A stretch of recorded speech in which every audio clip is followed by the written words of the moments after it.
Bonsoir à toutes et à tous et bienvenue dans la F2M Toulouse. On est ensemble pendant 1h30 pour parler du Toulouse Football Club. La composition de cette feuille de match, la 216e.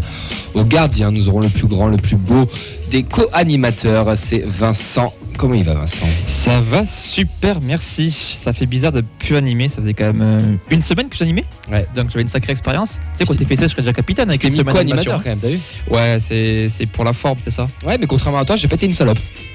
Allez, ça assure directement. La monétisation, ciao, ça commence super bien. Attention, mon cher Cam, tu es en face de la caméra. Faudrait que tu décales soit vers moi. Si t'as pas envie, tu peux décaler de l'autre côté. C'est peut-être mieux de l'autre côté. Ça commence mal. Personne va être à côté de Ben, le pauvre. C'est comme ça. Ben d'ailleurs, au milieu de terrain, ils sont deux travailleurs. Il y a le premier, c'est Nathan. Comment il va ? Ça va ? En forme ? Ça va, travailleur, toujours en forme. Ouais, tranquille. Ça va bien. On a voulu te faire plaisir, Mehdi. On voulait avoir Benjamin Psom, mais bon, on a dû avoir le Psom de Wish. Il nous vient de Montpellier, c'est Benjamin. Comment il va ? Ça va très bien. Merci pour la comparaison, je prends. Benjamin ? Deuxième d'affilée, ouais. C'est rare, c'est rare par contre. Hein. Ouais, écoute, t'as pris ne te connaissent pas encore, donc. Il a pris 40 d'un coup là. Plutôt 50, mais ouais, en effet. Il va jouer en pointe ce soir. Il sera notre buteur. C'est Mehdi ou le Prince d'Aignan. Comment il va ? Vous êtes qui ? Vous êtes qui ? Mais monsieur le Prince, je suis votre adversaire de pétanque. Ah, Parce que moi la semaine dernière j'étais pas là, j'ai pas pu me défendre. Micro, vous avez déjà fait ça ? Ouais, ça m'arrive des fois, ouais. Il me tarde vraiment que les vacances soient J'ai finies. pas connu, ça doit être C'est un pas- retour, ça me fait plaisir de vous voir. Au début c'était vraiment sympa quand t'étais là, je disais à Vincent, c'est cool, c'est quali quand Mehdi est là. Mais là tu commences vraiment à me tarde la fin des En tout vacances. cas, on s'est bien régalé la Ouais, semaine c'est vrai, dernière. genre. On a fait une doublette à Hoche là ce week-end avec Mehdi. Ouais, mais Ouais. alors pour la petite histoire, la semaine dernière j'étais pas là parce que je suis parti en week-end à Seignos, je suis passé par le Gers. Figurez-vous qu'il y a des affiches de Mehdi partout, avec des triplettes, des affiches, des machins, champion du département, champion régional, une vraie star. Et après le mec me dit qu'il ne sait pas jouer. Il y avait aussi des affiches écrites Wanchi, des tests de grossesse. Je sais pas si c'est lui aussi. Allez, on va présenter la technique. Il est de retour, il s'est coupé les cheveux, il est jeune, il est beau, il est confiant, il va peut-être pas faire d'erreur, ça m'étonnerait. C'est Elliot, comment il va ? Eh ben écoute, ça va très bien, mais je pense que tu parlais de Nathan là, beau et avec des cheveux Ah, courts. Mais Elliot, ce qu'on va faire, c'est que tu vas venir en studio avec nous. Parce Ouais. qu'il faut que tu. Non, vraiment, c'est vraiment pas une blague. Y a pas de vanne. Non, il n'y a pas de Non, y a pas de Eh bien, vas-y. Tu te lèves et tu viens en studio avec nous, vraiment. J'essaie de me complimenter marcher, parce que tu vas avoir un Tu beau veux cadeau. complimenter Nathan, c'est vraiment génial. Ouais, bah, j'ai un super cadeau pour toi, bien. Bah, écoute, Viens-moi la Alors, si vous êtes habitué de l'émission, vous savez ce qui va se passer maintenant. Elliot, il n'est Allez pas au vite sur courant. Internet. Il n'est vraiment absolument pas au courant. viens par Mets-toi à côté de. là, là, Écoutez, là, entre Mehdi et Nathan, Ah, s'il te plaît. Sans bouger les caméras, bien sûr. S'il te plaît, Elliot. Viens. Elliot, il n'y a pas longtemps. Enfin, je vais laisser faire Nathan. Il n'y a pas longtemps, pour nos anniversaires respectifs, nous avons eu un cadeau. Un cadeau qui a tourné dans l'équipe de la feuille de match. Et, non, et c'est avec plaisir aujourd'hui que je vais te remettre Le précieux. un précieux, quelque chose qui me tient à cœur. Et oui, nous tient à cœur, c'était ton anniversaire, mon cher J'ai Elliot. pris le soin de bien l'emballer. Alors, sur ta radio, c'est un sac poubelle. Voilà, j'ai fait deux descriptions quand même. Un sac à caca géant. C'est un cadeau qui va faire plaisir. Il démonte tout. Et il en tombe Ne le drapeau. t'inquiète pas, je le remettrai. T'occupe-toi du cadeau. Vu ce qu'il y a dans le sac. Ouais, mais qu'est-ce que c'est ? Oh là là, le maillot d'Everton. Le magnifique maillot, le magnifique scapulaire. C'est Non, le maillot non, des Girondins non. de Bordeaux qui va mettre. Ah, il le met, c'est le premier à le mettre, je crois. hein. C'est le premier à le mettre. C'est le premier à le mettre. Vous pourrez donc le Ah tabasser là sur le là retour. là. Radio Extania, 63 d'insolite. On mettra on son n'en voudra adresse pas quand en il mettra, bas quoi. pour l'insulter. Oh bah, oh là, Voilà, ça fait 3 mois qu'il a pas embrasser été lavé. La petite tradition. Précise Quand c'est que t'es pas pour l'anniversaire. Bordeaux, Elliot, tu vas te faire défoncer quand même. Joyeux anniversaire. Voilà, bon anniversaire. Poulet. C'est qui le prochain anniversaire là? Je sais pas, mais en tout cas, on vient pense de que c'est voir moi. en direct qu'il n'était pas supporter du TEF. Voilà, là il a prouvé. Bonne émission, il revient En plus, surtout pas. il a viré le décor derrière. Tu vois, il arrive. T'inquiète pas, Mehdi, je te le remettrai en place. C'est mon boulot. Allez, au programme de cette émission, après ces trêves de plaisanterie. Merci Nathan pour faire respecter la tradition. Heureux, Elliot, quand même. Ah, trop content, je le garde, je le donne plus à personne. Vous êtes fous quoi, c'est 80 balles, hein, même pas. Tu vas le revendre sur Vinted. Le programme aujourd'hui, les actus du TEF, le point mercato, le retour sur le dernier match de prépa Toulouse-Roma, le bilan de la prépa, la preview Nantes TFC avec Mathis Bautré du média Tribune Nantaise, et on terminera avec un moment de solidarité avec le FC Sochaux. On accueillera Jean, le collègue de Sochaux qui est animateur sur France Bleu Belfort Montbéliard pour parler un petit peu de la situation du club et les mettre un petit peu en avant parce que aucun n'a une émission que sur le Toulouse Football Club, on aime le foot et ce qui se passe à Sochaux c'est quand même dramatique, donc on voulait garder un petit 10 minutes pour parler de ça à la fin de l'émission. On va faire un gros big up aussi à Martin, photographe amateur, qui a fait le joli cliché qui nous sert d'illustration pour cette émission. Vous pouvez le suivre sur Instagram, MJ-8 photographie. N'hésitez pas à aller le voir, ou Martin Jazz12 sur Twitter. N'hésitez pas à aller vous abonner. Il nous a fait des très très belles photos et on remercie de nous avoir donné les droits pour cette émission. Vous pouvez nous suivre bien sûr avec le hashtag FDM Toulouse, sur notre compte foot F2M Foot sur Twitter, la feuille de match sur Insta, et ainsi que sur Twitch et le Facebook Live. Est-ce que mon cher Vincent, nous avons des gens qui sont connectés? Il y a du monde, il y a déjà Freefly, Lucas, on a Martin aussi sur Twitch, on a aussi Yanis, on a l'ami Henri, on a Pascal aussi sur Facebook. Est-ce qu'on nous entend mieux que la semaine dernière? Il faut leur poser la question. Ça peut pas être pire. Là, il y a 0 commentaire sur ça, donc ça va être bon. Oui. Coucou Chocolatine aussi 31 000 qui vient se connecter sur Twitch. N'hésitez pas à nous donner votre avis sur le son, parce que c'est vrai que la semaine dernière c'était quand même assez dur, mais bon, quand le patron n'est pas là, les souris dansent, j'ai envie de dire, et ils ont tellement bien dansé que c'était vraiment pas ouf. C'était un tacle gratuit, mais ça c'est pour lui là, c'est pas pour vous. Non, je prends pas. Non, mais c'est hors de propos, hein, hors sujet, complètement. Mais en vrai, donnez-nous de l'argent, n'hésitez pas aussi. Hein. Je mets mon RIB en message. Hein, on va votre avis, si c'est bon ou pas bon. De toute manière, on essaiera de faire le nécessaire pour essayer de réguler au mieux le son. On va être parti pour cette 216e émission avec une belle équipe, encore une fois, autour de la table. Bangré, l'accélération, c'est bien fait, il est passé. Il a du feu dans les jambes. Le bon ballon, c'est bien. Gélabert essaie de se retourner, redonne encore. Le centre, pourquoi pas?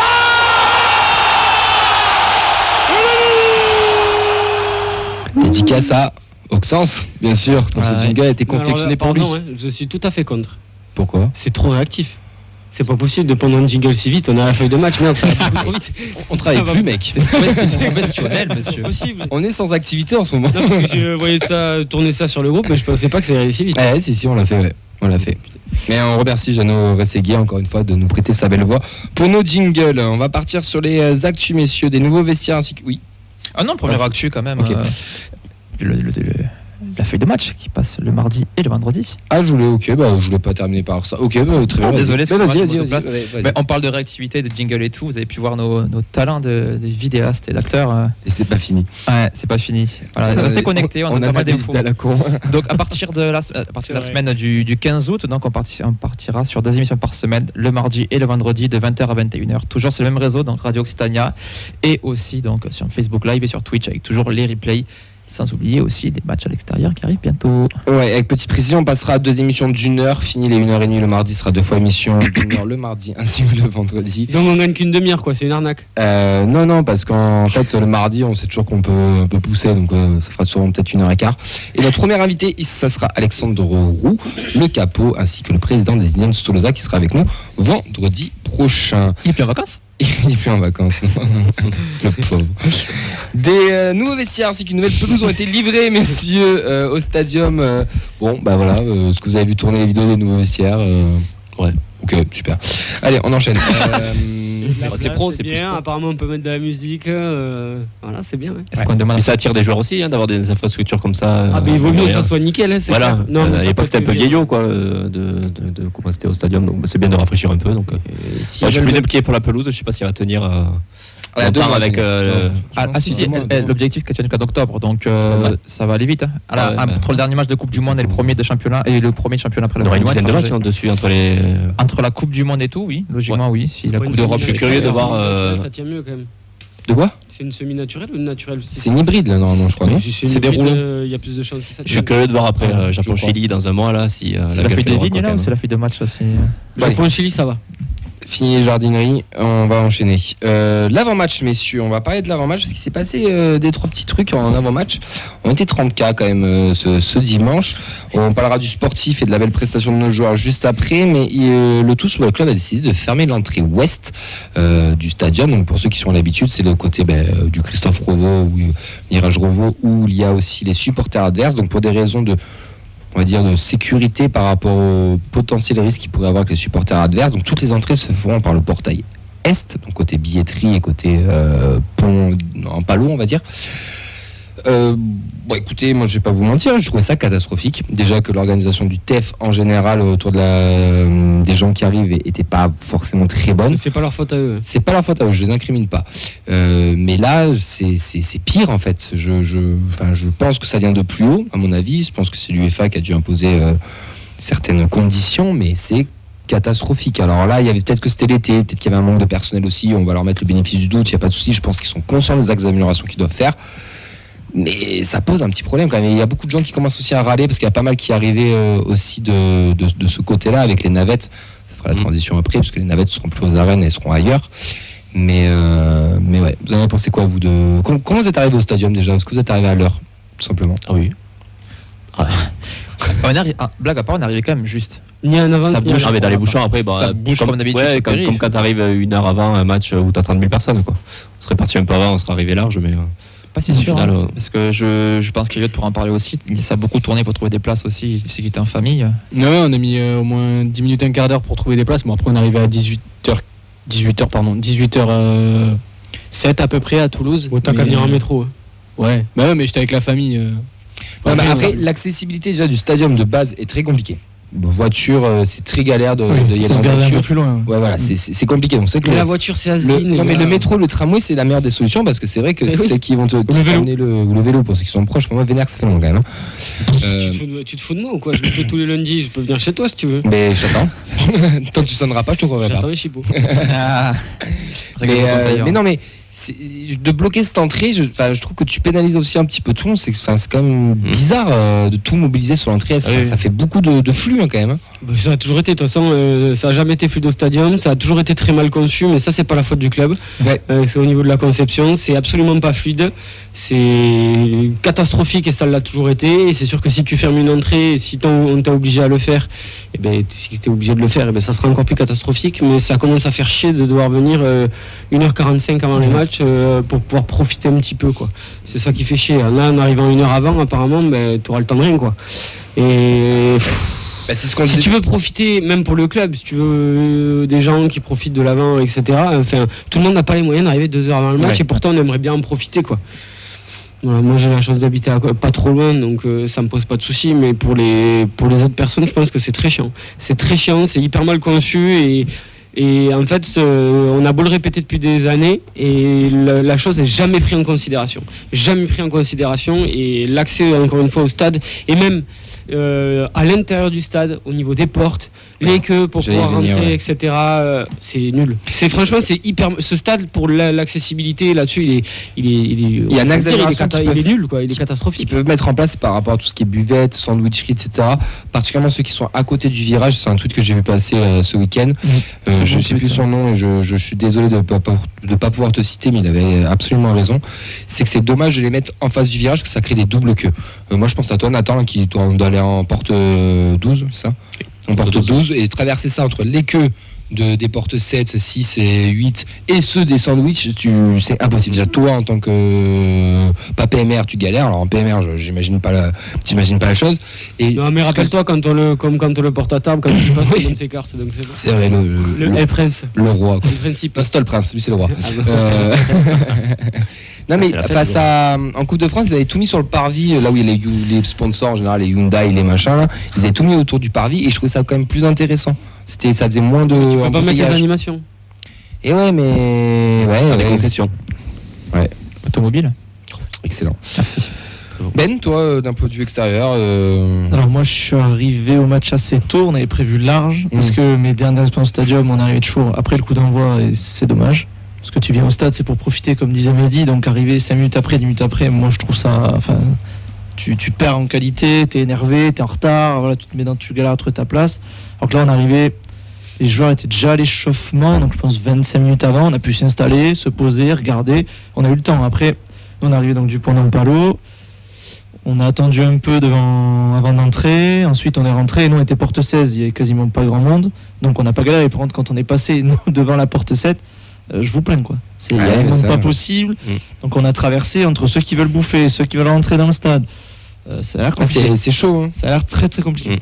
C'est un axe d'amélioration. On n'est pas en train de dire ah non, pas du tout. C'est un axe d'amélioration. Je sais que le club, t'as dit qu'il l'avait pas pensé, mais ils ont fait des sondages. Si, ils ont fait des sondages l'année dernière en début de saison par rapport fallait donner son expérience stadium. On a déjà dit que c'était catastrophique. Mais moi, ce que j'aimerais, et là je vais faire une transition, alors peut-être que c'est je sais pas si c'est le moment d'en parler ou pas, Nathan, mais je descends tout seul de ma chaise, pardon. Il serait bien qu'ils fassent des groupes de travail. Et ils sont en train de le faire, et ça va être la transition qui est toute faite. Un groupe de travail avec des supporters, des anciens, des nouveaux, ou je sais pas, pour essayer d'améliorer tout ça. Tout ne peut pas être parfait, on en a largement conscience, et c'est pas ce qu'on veut non plus.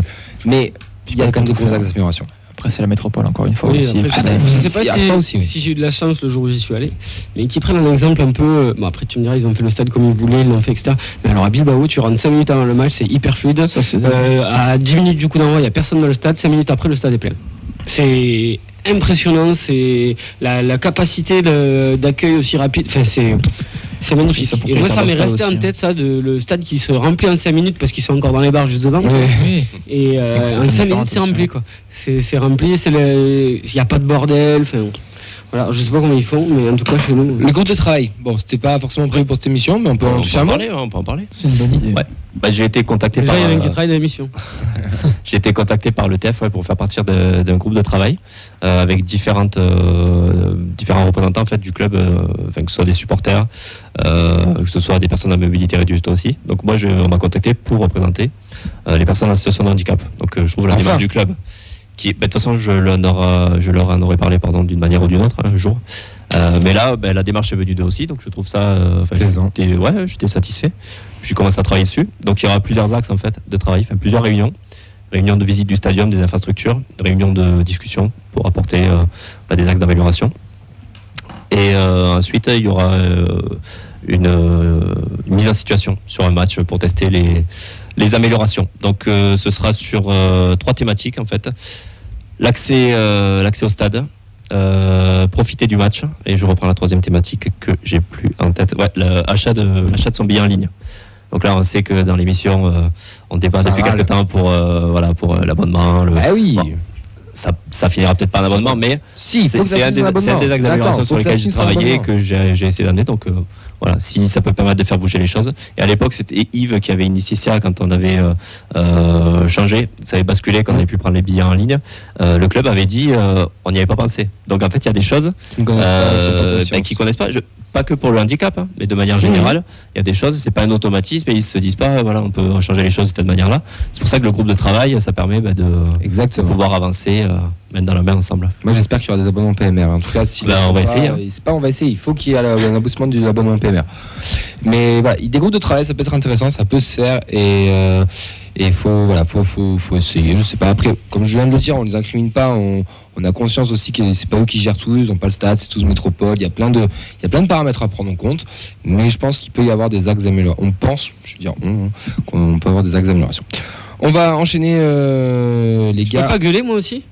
Si. Sur quoi? Mais sur quoi? Parce que j'aimerais qu'ils fassent un autre groupe de réunion, les cartes d'abo. Ah oui. Allez, ça me fait ton réac. Pardon, allez. Excusez-moi. Allez Fredo, vas-y. Mais moi ça me. Fred s'associe au coup de gueule de midi. L'année dernière, on avait le choix. Ouais. Au moins entre la carte d'abo et pas la carte d'abo. Là, on n'a plus le choix et il n'y a plus du tout de carte d'abo. Moi, je le dis clairement, ça je pense leur coûter cher de les produire, etc. Mais moi, clairement, je le dis, ça me casse les bonbons. Moi, c'est un objet de collection. C'est un truc que je garde chez moi. Mais tu réponds, t'as qu'à l'imprimer. Je fais l'avocat du diable.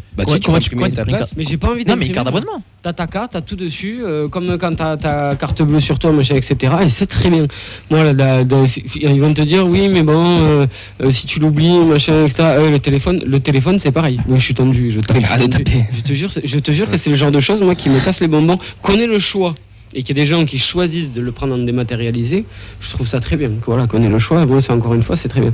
Mais là, qu'on nous empêche d'avoir une carte d'abonnement, voilà, les papis qui vont au stade, qui ont 75 ans et qui galèrent avec le téléphone, et bon courage, oui, il va falloir imprimer la place avant, ça va peut-être leur prendre plus de temps, ils vont y arriver. Moi, acheter un téléphone. Ils vont s'adapter, ils vont y arriver, etc. Mais moi... Pour la symbolique, c'est vrai que la carte d'abonnement... Moi, franchement, ça me... Les abonnés Indians, vous avez une carte, non? Carte de membre, oui. Carte de membre, vous avez une carte, vous avez quelque chose, vous avez... quelque chose qui prouve, même vous, dans vos souvenirs... Il y aura si j'ai pas de conneries, je crois qu'ils vont faire une carte passe Forza Viola. Ok, très bien. Mais j'espère que j'aurai une... C'est pas pareil. Non, c'est pas pareil. Moi, je suis déçu. Mais Fred, je répète, Fred s'associe à Mehdi parce qu'il nous l'a répété 4 fois dans le groupe. C'est qu'une merde, hein. C'est une carte, quoi. C'est pas grand chose. Mais franchement, moi, c'est vraiment le genre de truc qui me touche et qui me fait chier. Moi, je te rejoins parce que l'année dernière, j'ai pris la carte dématérialisée et cette année, je voulais revenir à la carte physique parce que je trouvais ça quand même plus sympa. C'est beaucoup mieux. Ouais. T'en penses quoi, toi? Écoute, c'est une bonne question. Mec, j'ai pas d'avis spécial. Après, je le comprends sur le côté objet de collection. T'as quelle carte à Montpellier, toi? L'abonnement. La carte PNR. C'est grâce à toi que je vais au stade. Non, après, moi, je suis d'accord avec Mehdi sur le côté collection. C'est peut-être pas grand-chose pour certains, mais ça reste des souvenirs. T'as passé la saison. C'est peut-être un détail pour vous. C'est peut-être un détail pour vous. Mais pour nous, ça veut dire beaucoup. Merci beaucoup. Exactement. Mais non, en tout cas, ouais, je suis d'accord avec Mehdi. Allez, on va enchaîner après le coup de gueule de Mehdi. Décidément, ça une soirée coup de gueule. Les nouveaux maillots, messieurs, domicile. Pourquoi un coup de gueule là. Oui, parce que c'est pas forcément sur le maillot le coup de gueule. Plus tard, t'inquiète. L'émission est longue. Hein. Les nouveaux maillots, domicile, extérieur ont été présentés. Le domicile, il est à bande blanche et violette, mauve plutôt. Et l'autre, il est à violette et bande mauve. Bon, bah voilà, là, bon, encore un coup de com, une belle petite vidéo de notre du pôle communication du club. Elliot, je me rends vers toi parce que tu es le plus jeune autour de la table. Toi, c'est maillot. Parce que t'as pas de goût. Parce qu'il a un mode Bordeaux. Vu ce que tu portes. Toi, ces maillots, ça t'inspire quoi? Content, pas content? C'est les mêmes, globalement. On voit pas trop la différence. Il y a des couleurs quand même qui changent. Peut-être daltonien. Laissez-le parler, s'il vous plaît. Ouais, laissez-moi parler. Attends, je suis venu, ça fait 8 mois, je suis pas venu. C'est bon, laissez-moi parler un moment. Non, sérieusement, il y a juste le blanc et le rose qui changent. Après, c'est les mêmes lignes. Je vois pas trop l'intérêt de faire les mêmes maillots, les mêmes formes. Mais après, bon, ça fait toujours des maillots, c'est stylé, voilà, on est content. Et puis, jouer avec eux, ça me dérange pas. Hein. Alors à Montpellier, on a le même système. C'est pareil avec 2 couleurs différentes et je trouve ça très bien. Moi, pour Toulouse, je trouve ça également très bien. Je vois pas, en fait, si on veut tout le temps. Ok, t'as des modes différents, moi je trouve ça, pour moi ça rend très bien. On lui a expliqué que c'était une émission sur le TEF qui n'est pas obligé de parler de Montpellier à chaque fois. Mais je dois placer au moins un mot, c'est une obligation. Moi je suis partisan du violet unique. J'aime bien les bandes aussi, mais pour moi on devrait avoir un vrai violet qui caractérise vraiment le club. Parce qu'on change chaque année, l'an dernier c'était blanc avec des fines bandes violettes.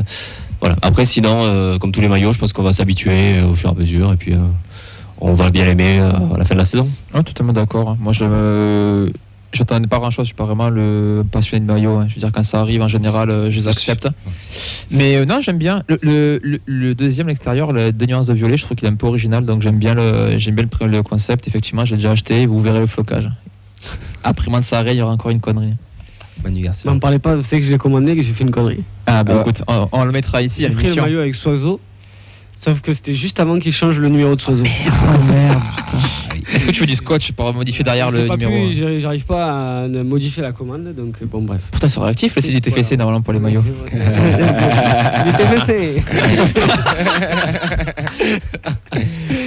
Bref, enchaînons. Ouais, oui, pardon.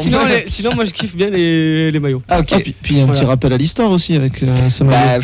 Moi le violet et blanc, rappelle rien de domicile, d'ailleurs Mehdi là un peu. Ouais, moi je m'interdis pas de vraiment l'acheter quoi. Je le trouve un peu timide le violet moi à domicile. Je sais pas. Il y a un violet qui pète là, tu vois, un truc. Moi comme j'ai dit sur un groupe avec des potes qu'on a, je pense que cette année malheureusement. On va dans un monde de marketing. En fait, ce sera peut-être pas forcément les 2 seuls maillots. On va encore en avoir peut-être un 3e, peut-être un 5e parce qu'il faudra fêter le titre de France rugby, un 6e parce qu'il faudra se branler sur le Phoenix qualifié en Europe, un 7e parce que machin, elle aura fait une super interview. Donc au final, non mais c'est vrai. Là, on a eu 5 les gars, quand je vous rappelle. Hein. Alors 5? Tu crois des pré-games? Ah mais oui, non, pré-game. 4. Le rouge, il était censé être 4e maillot. Ah oui, c'est Toulousain. Oui, c'est vrai. Tu vois, ah oui, c'est ça. Et les deux. Moi, je rejoins juste Nathan sur le partisan du violet. Le violet Ligue 2 là qu'on avait là, il y a l'année de Hamid Adli, Manu Koné et tout là où Gabriel Sen les présente Joma. Dernière année Joma, je crois d'ailleurs. Ça, voilà, ça c'était fessé, ça c'est machin. Après bon, écoute, de toute façon, c'est pas moche. Les 3 années de craft, ça aurait été correct, mais sans en plus, quoi. Juste, je profite pour passer un petit message. Les prochaines fois que Camille est absent, il faut quand même qu'on ait au téléphone parce qu'il a trop de haine accumulée en 2 semaines d'émission. Là, c'est pas possible. Là, le casque, on est tous au minimum. Après, on verra. Après, très bien. L'année dernière, j'ai râlé du maillot blanc et au final, cette année, quand je vois ce qu'on a, je me dis, le maillot de l'année dernière, t'es vraiment habitué après. Le maillot de l'année dernière, personne n'a dit que. Le truc, c'est qu'on était tellement habitué au violet que ça faisait chier d'avoir du blanc. Et au final, quand tu vois ça là, tu te dis quand même c'est pas mal. Ouais, mais puis même au final, même esthétiquement, voilà, c'était pas mal, quoi. Puis les maillots extérieurs ont rendu le maillot domicile beau l'an dernier surtout. C'est ça on embrasse. Tu trouvais le noir si moche, toi? Allez, c'est pas dingue, quoi. On enchaîne. Non, c'était pas dingue du tout. Ibrahim Sissoko, le nouvel recrue, s'est blessé à l'entraînement, une fracture, il sera indisponible 3 mois. On lui souhaite bien sûr un bon rétablissement à notre nouvelle recrue qu'on ne verra pas, je pense. C'est dommage parce qu'il lui, il a vraiment besoin de bosser, quoi. Ça, c'est fait. Allez. C'est pas une critique, c'est le genre de joueur qui a 20 piges, qui est brouillon au complet et qui a justement besoin d'accumuler, de s'entraîner, etc. Et il va pas pouvoir le faire, donc c'est un petit frein. C'est pas faux. Voilà. Le TFC a signé une collaboration stratégique et technique avec le FC Harlem à New York dans les USA pour les 5 prochaines saisons. Ça nous vient tout droit du site officiel du club. Ils sont très heureux, très contents d'avoir fait ça. Ils vont échanger d'un point de vue technique et aussi matériel, j'ai envie de faire logistique, c'est ça. Donc voilà, écoutez, c'est assez novateur. C'est la première fois qu'un club américain fait une filiation avec un club français. Bon. C'est quand même bien d'avoir des antennes un peu partout, puis c'est une collaboration, c'est pas la multipropriété où tu as un club satellite qui t'envoie des joueurs. Là, c'est vraiment quelque chose c'est une partie de travail, quoi. Donc c'est intéressant, ouais. À voir si on a des petits mecs de Harlem qui arrivent ou des mecs du TEF qui. On n'avait pas des collaborations comme ça avec des clubs dans le monde à une époque là, je sais plus. Avec l'époque l'arrivée de l'ami Sangaré. Oui, c'était pas pareil. Là aussi, c'était pas pareil. C'était pas le temps pareil. C'était avec des fondations ou des trucs comme ça, je sais plus. Ça parlerait aussi peut-être d'un truc au Ghana aussi. Bon, serait dans les tuyaux aussi. On verra quand ça sortira officiellement. Allez messieurs, on va terminer avec le programme des 4 premières journées. Il est officiel. Ça sera Nantes TFC au dimanche 13 août à 15h sur Prime Vidéo, mais surtout au Danu pour commenter le match. La deuxième journée sera le samedi 19 août à 21h sur Canal, mais surtout au Stadium face au Paris Saint-Germain. Strasbourg TFC le 27 août à 15h au Danu.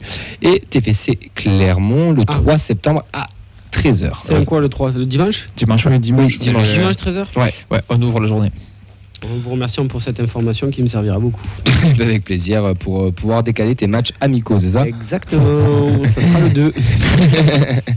Allez, on va enchaîner avec le Mercato ainsi que le journal des prêtés.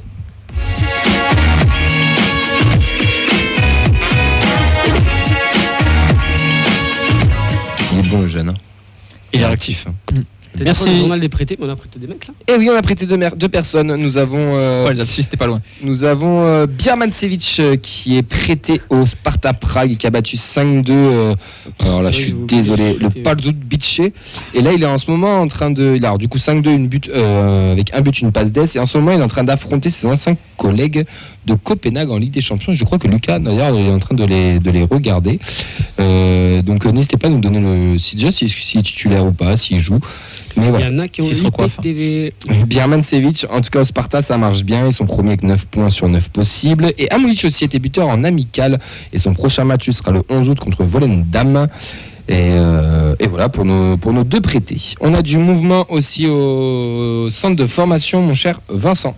Et oui, effectivement, je ne trouve plus ma ligne que tu m'as posée. Je te l'ai montré là.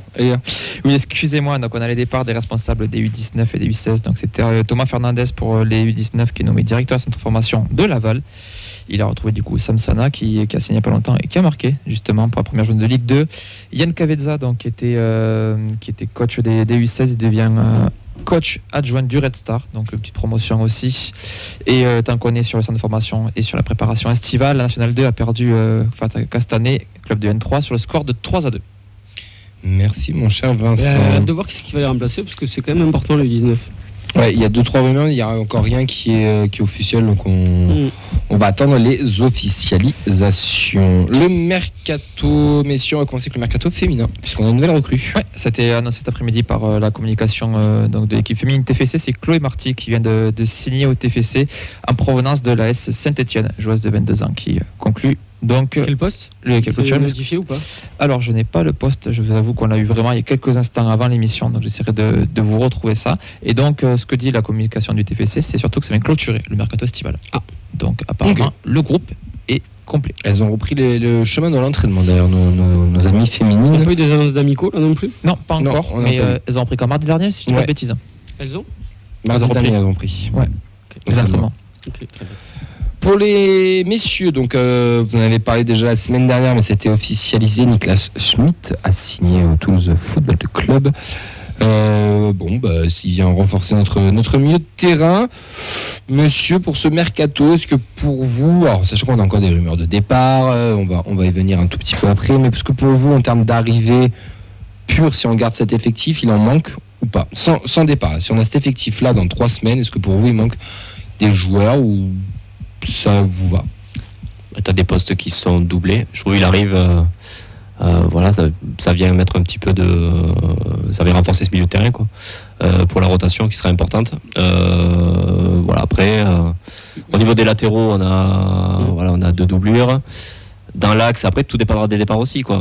Pour le moment, tu te permets le luxe d'avoir un Roux remplaçant on va venir avec après la charnière. Oui.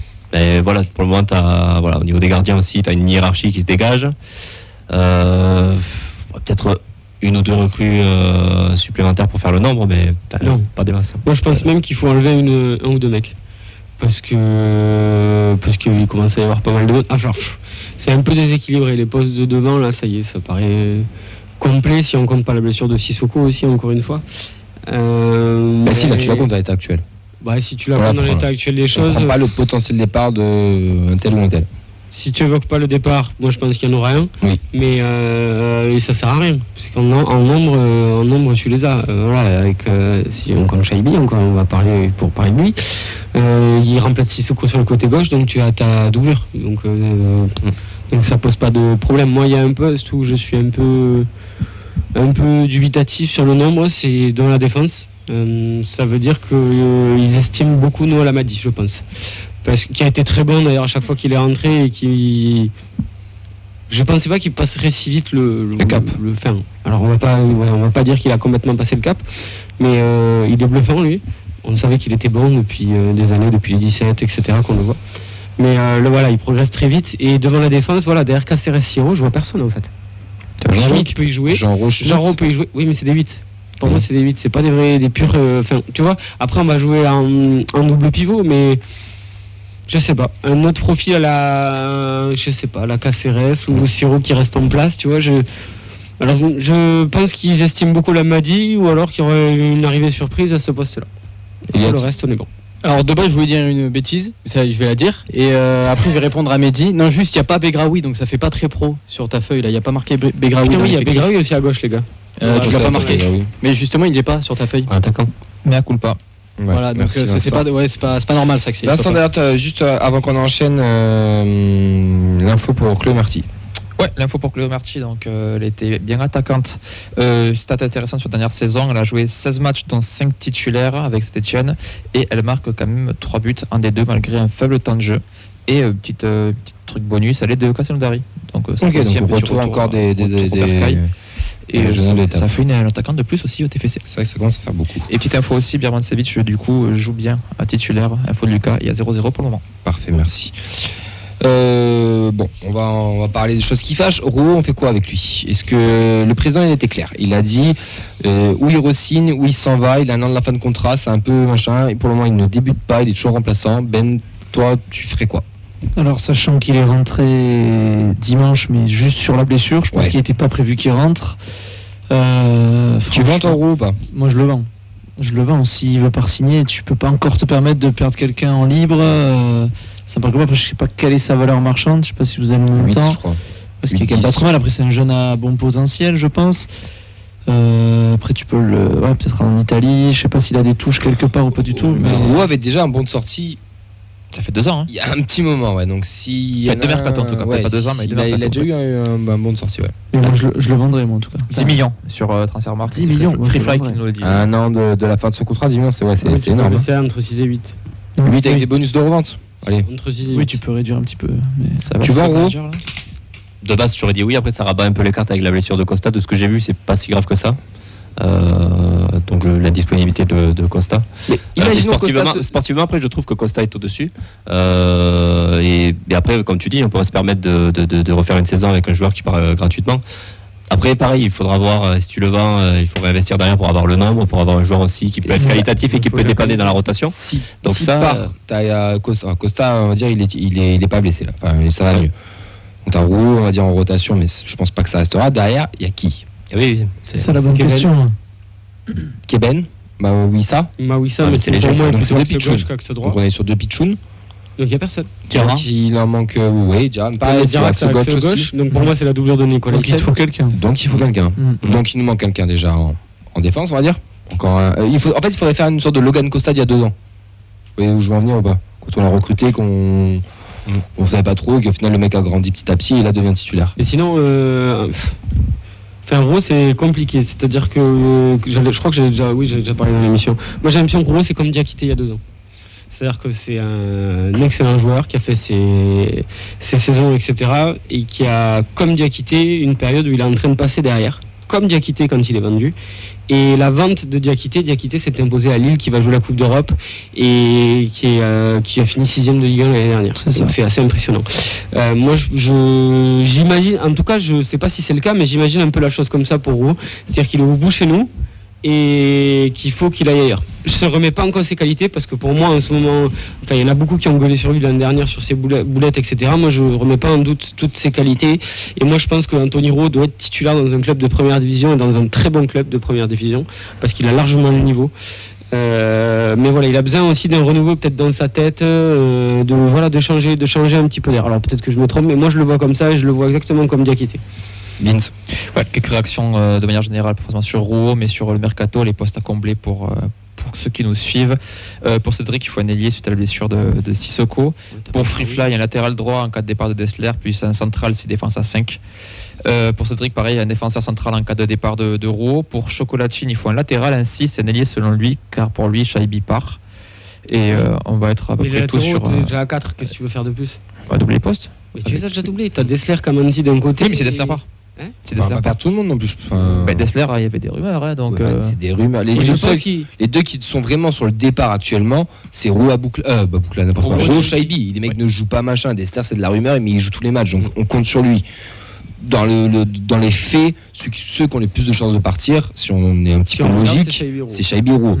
Après, ça se trouve, la semaine prochaine, Dessler part et je passerai pour un con. Mais c'est pas un problème. Les signes actuellement montrent ça. Voilà, c'est ça. La réponse dimanche, de toute façon. Sachant que sur les latéraux, on a tendance à l'oublier. C'est normal de l'oublier, mais normalement, la doublure de Sozo, donc t'as Diarra, mais il y a Zanden. Mawissa. Il y a Mawissa, et non, mais il y a, encore une fois, je suis désolé, mais. Mawissa. Oui. Il y a Zanden. Voilà. Mawissa, très bon joueur. Non, mais il y a Harald, si tu vas par là aussi. Il a montré qu'il était beaucoup trop juste, mais qu'il a des qualités pour le futur. Mais voilà, à gauche, voilà. Donc tout est doublé. J'ai vu, j'arrive bientôt. J'ai vu Elliot l'avoir râlé quand on a parlé d'Elie en plus. Je t'ai vu faire. Ouais, attends, par rapport. Si Shaibi part, tu recrutes pas un ailier? Non. Pour moi, il y a Magri. Okay. Peut-être que il est pas. Et Begraoui. Il est pas. Oui, et Begraoui aussi, Begraoui.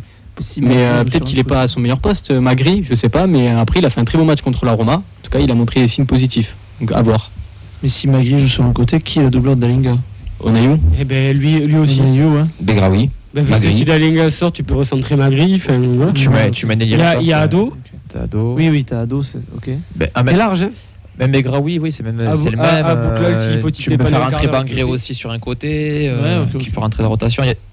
Sur les ailes, je trouve que c'est une année où on a un peu plus de cartes que d'habitude. Moi, je pense qu'on est d'accord sur les ailes, mais le problème, c'est qu'on a encore une fois trop de quantité et que, à la limite, si on prend quelqu'un, il faut vraiment que ça soit de la qualité sur le côté gauche. Voilà, il y a un ailier gauche, un droitier. Voilà, ça peut le faire. Parce qu'en nombre, sinon, ça ne sert à rien.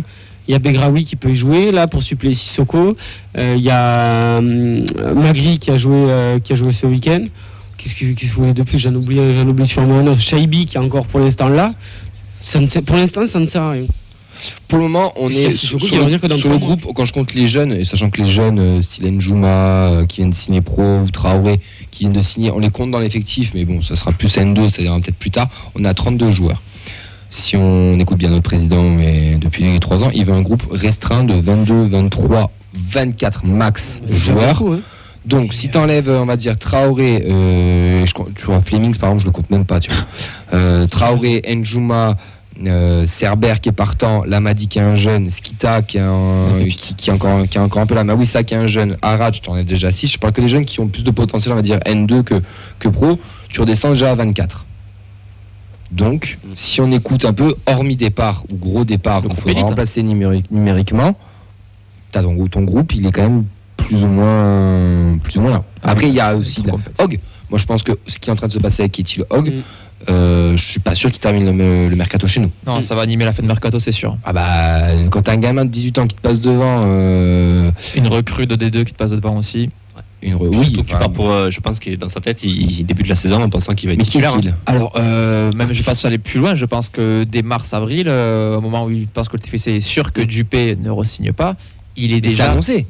Oui, mais je veux dire, lui, il a déjà dit aussi en face, je pense. Je pense que lui, il se prépare depuis le printemps et il est titulaire à la rentrée. On en a parlé un peu la semaine dernière, mais ouais, c'est. Donc, jamais trop vu. On a peut-être 2-3 mecs qui peuvent encore partir. Il faudra peut-être les remplacer numériquement. On verra ça, on va suivre ça de près. De toute manière, le mercato est encore très très long. Nous sommes que le mardi 8 août et ça se termine le 31 août. Et on sait très bien que les mercatos, ça s'enflamme souvent les dernières semaines. On n'est pas à l'abri, c'est un panic buy des Anglais ou d'autres clubs avec des blessures, style Mbolo là, qui viennent de se faire les croisés. Ça relance les cartes. Tiens, je pense à toi et Wai par exemple. Totalement. Donc on va suivre ça de près. En tout cas, on va revenir un petit peu sur le sportif, messieurs, puisqu'on va parler de Toulouse AS Roma. Est-ce qu'on est la meilleure tribune du championnat ? Mais oui, je veux dire qu'on est la meilleure tribune du championnat. Moi, j'espère qu'il va rester, je peux regarder le jingle. D'ailleurs, même s'il part, je pense qu'on garde le jingle. Donc c'est vrai. C'est dommage. Ouais, grave. Ouais, enfin, sauf ça dépend où il part après. Mais allez. Enchaînant. Retour AS Roma Toulouse Football Club. Enfin, l'inverse. Reste dans les buts. Donc déjà, on avait un petit signe pour qui va sûrement débuter numéro 1 la saison. Dessler, Costa, Nicolaisen, Soiseau en défense, Caceres, Siro, Capitaine, Bouclal, Jean Roma, Dalingra. Remplaçants qui sont rentrés, Diarra, Ado, Kamenzi, Bangré, Gelabert, Lamadi, Begraoui, Roux. Pour la Roma, nous avions Patricio, Lorente, Smalling, Ndika, Christiansen, Bové, Christiante, Zelensky, Dybala, Awar, Bellotti. Donc une belle équipe quand même sur le papier. Ouverture du score de la 5e minute de Dalingra. Égalisation de Dybala sur un magnifique coup franc. Et à la fin du match, c'est Yanis Begraoui sur un centre de Bangré, comme on l'a écouté sur les commentaires de Jeannot en début d'émission, qui vient délivrer tout le stadium. C'est une victoire de buts à 1. Messieurs, vos avis sur ce match ? Mon cher Nathan, qu'est-ce que tu en as pensé de ce match ? Écoute, déjà pour la confiance, ça fait du bien. Petit match de gala que tu parviens à maîtriser. Voilà, je vois beaucoup d'inflammades aussi suite à ce match. C'est très bien. Je trouve, dans le jeu, j'ai été rassuré. J'ai été confiant quand j'ai vu le match à Tarbes. Je trouve dans les enchaînements, dans la construction, dans la tactique mise en place par Novell. Il y avait des idées qui me plaisaient. Et là, ça a été confirmé dans l'engagement. Enfin, voilà, c'était fluide, quoi. Ça jouait beaucoup sur la largeur. J'ai bien aimé ça. D'ailleurs, les 2 buts venaient sur des renversements, voilà, à côté. Ça allait chercher l'axe. Sinon après, écoute, on avait une équipe de la Roma, je pense, qui était venue faire une petite tournée de prépa tranquille, et nous on a joué un vrai match de compétition. Voilà, c'était des recrues que j'ai trouvées au niveau aussi. Siro, qui pour moi a fait son match référence au TF pour le moment. Je l'ai trouvé patron au milieu, dans le jeu court, dans le jeu long, dans l'organisation du jeu. Et après, j'ai eu un coup de cœur aussi pour ça on y viendra après, mais pour les remplaçants, je trouve qu'on ne perd pas en qualité dans les changements qu'on fait, et que ça s'intègre bien dans la tactique, que c'est assez huilé, c'est fluide, ça prend bien, quoi. Alors moi, déjà, le mot que je dirais, c'est rassurant, parce qu'honnêtement, du point de vue du stade, j'ai trouvé tous très en place. Bon pressing, ça sortait bien le ballon, on sent que le ballon ne brûle pas les pieds, ça combine, on a vu 2-3-1-2. J'ai trouvé quand même que c'était très très intéressant dans le jeu. Après, alors oui, je suis d'accord avec toi, la Roma, c'était pas la Roma des grandes années, mais il fallait y aller pour moi. Donc tu as mis un bon pressing, tu marques, je pense, assez rapidement, 5 minutes. Ouais. Donc déjà d'entrée, tu fais mal. Tu as continué à jouer. En effet, je suis d'accord avec toi, les remplaçants, moi j'ai pas trouvé que tu as spécialement perdu en qualité. Tu te cherchais un petit peu peut-être. J'ai trouvé Rest qui a fait quand même un gros match. J'ai trouvé pas de peur chez lui, parce qu'il a quand même 18 ans, je pense qu'il faut pas l'oublier. Sur les sorties, je l'ai trouvé très très bon. C'est un très bon gardien pour moi. Voilà, après la défense, ce que je disais, c'est que là c'est la défense finalement presque de l'an dernier, avec Dessler, Soiseau, Nicolaisen, Costa, que j'ai trouvé très bon, qui m'a bluffé, parce que je ne le connais pas plus que ça. Je trouvais très très solide, c'est vraiment un patron. Voilà, très bon match. Le milieu, moi je suis toujours amoureux de Jean Roux, mais ça change pas. Et donc très très bon match. Et Dalinga aussi, je l'ai trouvé très bon pivot. Dalinga, très bon pivot. C'est la confirmation. La Roma, pour reprendre, la Roma de Mourinho, c'est ce qu'on a vu hier, dimanche, c'est ça la Roma. Faut pas s'attendre à un poil mieux physiquement. Oui. Mais dans le projet de jeu, c'est aussi dégueulasse toute la saison pour la Roma. Ne faut pas s'attendre à l'engagement physique que je trouvais qui était énorme. Oui, mais même techniquement, ils sont là pour. Mourinho, si tu gagnes 1-0, il est content, il s'en bat de faire du jeu. Et ce qu'on a vu de la Roma, c'est ce qu'ils peuvent présenter chaque week-end en Serie A. Donc on a, alors physiquement peut-être un peu en dessous, mais on a battu. Je trouve qu'on a fait le jeu égal, même un peu plus. Face à une équipe qui peut peut-être, ça se trouve, commencer dans 2 semaines en Serie A, quoi. Donc, et qu'on peut se retrouver dans la poule d'Europa League. On en discutait juste avant. La Roma, effectivement, il y a une semaine de décalage dans la prépa, mais c'est comme Osasuna la semaine dernière, quoi, pour nous, quoi.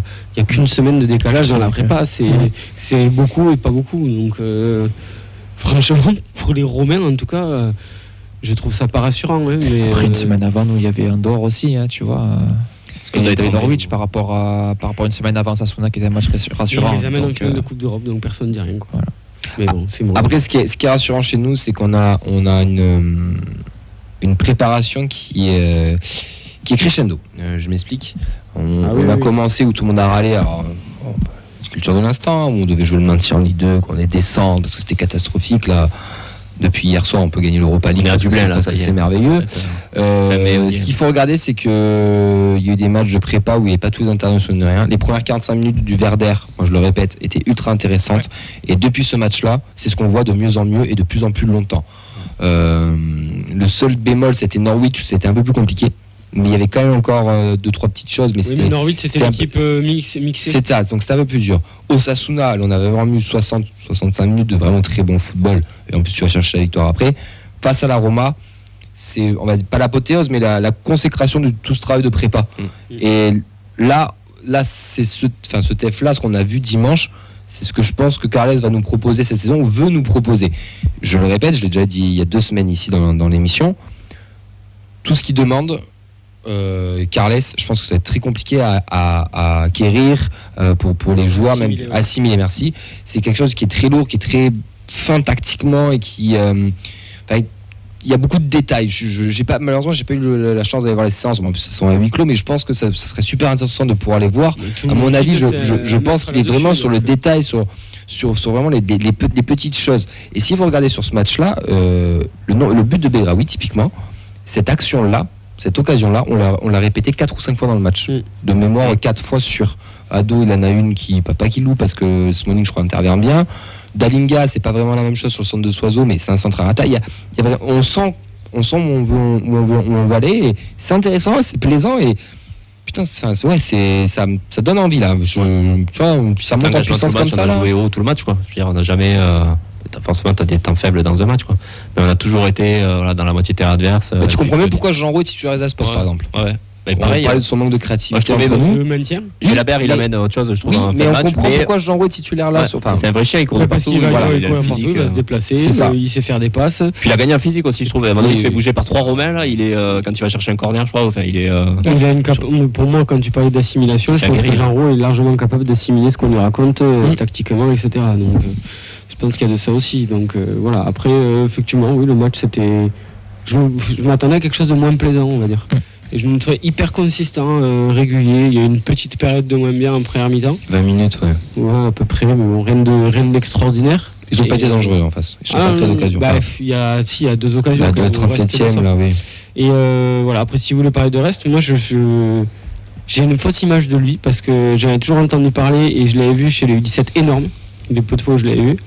Et ensuite, sur les 2 dernières saisons, je pense que j'ai pas eu de chance et du coup ça m'a mis un énorme doute. 2 cartons rouges, une blessure sur les matchs où je le vois. Et ça m'a foutu un énorme doute derrière sur lui et voilà, donc j'avoue moi ça a été un peu faussé l'année dernière et pourtant on voyait qu'il avait d'énormes qualités et Et que ça serait le futur gardien du TFC et que ça se voyait comme le nez au milieu de la figure, ça c'est clair et net. Et là, il y en a beaucoup qui s'étonnent attention, j'ai entendu des trucs, bon les gens ils ne le connaissent pas, mais attention, il est jeune, machin, etc. Mais c'est un gamin qui est prêt. Qui est prêt dans la tête. Il y a un super podcast de l'After sur lui d'ailleurs et sur son père. Qui est disponible, je sais plus, le truc des pépites là. C'est Scouting, non ? Ouais, c'est ça. Ouais. Qui est disponible. Je vous conseille d'aller l'écouter. Vous allez comprendre le personnage qu'est Guillaume Rest. Vous allez comprendre les cadres. Il est prêt. Moi, En fait, le truc, c'est qu'il faut faire attention aussi avec ce gamin-là. Il est aussi très sûr de lui, parce qu'il peut. Très très très bien à ce poste-là. Et voilà, exactement. Il faut pour être gardien, donc c'est un personnage particulier, mais c'est un gardien, donc tant mieux. Et je pense que c'est ça aussi qui fait sa force mentale, en plus de ses qualités dans les buts. Je pense qu'il est aussi prêt pour ça. Le gamin, il a 18 ans, ça ne le dérange pas de gueuler sur Nicolas Hyssen, qui est titulaire depuis 2 ans, quoi. Ça n'a rien à faire. Quand je l'ai vu, moi, chez les jeunes, justement, c'est ça qui m'a impressionné. Après, je sais plus si on en avait parlé en émission. Je sais que j'en ai beaucoup parlé en off. Et moi, je vous l'ai toujours dit qu'après le départ de Dupé, on ne recruterait pas un gros gardien parce que c'était pas possible, parce que Rest allait arriver. Alors, je pensais pas cette saison, moi je pensais plus l'année prochaine. Bon, il arrive là, tant mieux. Moi, j'espère qu'il va nous faire plus de 2-3 ans. Oui, ce serait bien. Mais moi, je suis pas du tout surpris de son match de dimanche typiquement. Et c'est un gamin qui a tout. Et moi, ce qui m'avait plus marqué, c'était un match en N3. Mais d'ailleurs, Auxin, c'est dommage qu'il soit pas là. Il était avec moi ce jour-là. Il parlait à sa défense centrale, comme tu viens de le dire. Mais à cette époque-là, il avait même pas 18 ans, il en avait 16 ou 17, je sais plus, mais comme si c'était le patron depuis 20 ans. Et moi, j'étais en mode, waouh, le gamin, il a un charisme, mais c'est impressionnant, quoi. Même contre l'Andorre. Oui, mais il a toutes les qualités d'un gardien moderne. Il a des lacunes, il a 18 piges. Ouais, il va falloir le laisser grandir, il va nous faire des boulettes, moi je vous le dis direct. Hein. Il va peut-être nous coûter des points, mais il va nous en rapporter aussi, parce que dimanche, si on est objectif, la victoire est un peu grâce à lui. Hein. La 37e, la double parade et la manchette à la 60e. Un gardien, nous on n'est pas assez spécialistes pour ça, mais pour avoir écouté beaucoup de choses là-dessus, des entraîneurs de gardiens, même maintenant que j'ai côtoyé l'année dernière, un gardien il n'arrête pas que des buts sur sa ligne, il arrête les buts aussi avec la voix. Parce qu'il place, il replace, etc. Et si tu fermes un angle qu'il faut fermer, tu ne concèdes pas une occasion. Et c'est un arrêt, quelque part. Oui. Et ça compte aussi. Et je pense qu'il est un peu ce genre de gardien aussi. Ah, mais clairement, tu le vois, d'ailleurs, il est très haut sur le terrain aussi. Il parle beaucoup. Il a tout pour devenir un grand, mon cher Vincent. J'espère qu'on ne le grillera pas trop vite. Pas mal de réactions sur pas d'âge, moi. Sur ce match. Pas mal de réactions sur ce match. Donc pour Volarium, c'est un match rassurant. On a eu 15 minutes de référence vers la 50e, 60e où la Roma n'a presque pas le ballon. Ils ne sortent pas de leur moitié de terrain et ceci a réveillé le stadium. Il parle aussi de Rest qui a été décisif. Chocolatine qui nous alerte aussi sur l'inflammate généralisée suite à ce match. Même les Marseillais de la Mercato XXL sont plus raisonnables. Bernard sur Facebook nous dit très beau match rassurant. Le jeu en touche, très gros pressing et pas mal d'occasions. La grosse satisfaction, c'est Bangré que je vois rapidement titulaire. Pour moi, supérieur à Ngoumou et pas loin d'Adli. Fabrice sur Facebook nous dit aussi je me suis régalé derrière mon smartphone. Rien n'était à jeter. Une victoire avec la manière face aux finalistes de l'Europa League. Mention spéciale à Berigraoui. Et Bernard qui disait aussi qu'en prépa, avec la meilleure équipe, on n'a pas perdu, c'est quand même il amène 3 qu'on prenait beaucoup plus de buts aussi pour nuancer. Et Henri se pose la question de pourra-t-on reproduire cette performance souvent ? Oui, mais on l'a déjà fait 3 fois d'affilée en match de prépa. Donc en fait, on est prêt. C'est des matchs de préparation. On est prêt pour attaquer la Ligue 1. Avec les mêmes lacunes qu'on a aussi l'année dernière. Hein. Mais bien sûr. Derrière, on aura peur toute l'année, puisque Costa est sujet à la boulette, même s'il est fort. Nicolas Hyssen, c'est Nicolas Hyssen. Donc voilà, c'est toujours pareil aussi. Non, mais bien sûr. Mais t'as quand même des mecs qui sont plus rassurants dans cette nouvelle composition. J'écoutais ça sur le space de Média Toulousain et je sais plus qui c'est qui l'a dit, je crois que c'est un mec qui est intervenu. Il disait Van den Boomen, je l'aime beaucoup, mais je suis pas sûr que dans ce double pivot il aurait pu vraiment jouer. Et en parlant de Caceres, typiquement, là pour moi dans ce système il y a plus-value. Quand on voit le travail qu'il a fait dimanche, le mec ça se sentait. Ah ouais, oui, bien sûr que ça se sentait, mais là il va monter progressivement, mais il y a qualité quoi. Et Siro, je sais qu'il y en a beaucoup qui l'aiment pas. Je sais, il y en a beaucoup qui souhaitent, mais enfin c'est pas qu'ils souhaitent, c'est qu'ils ont l'impression qu'il va vite dégager de cette équipe-là. Je pense pas. Moi je le vois comme le mec discret pour l'instant qui stabilise un petit peu tout. Je le vois comme ça. Effectivement, il n'a pas des qualités énormes, mais par la voix, par son placement, il est tout le temps en train de couvrir.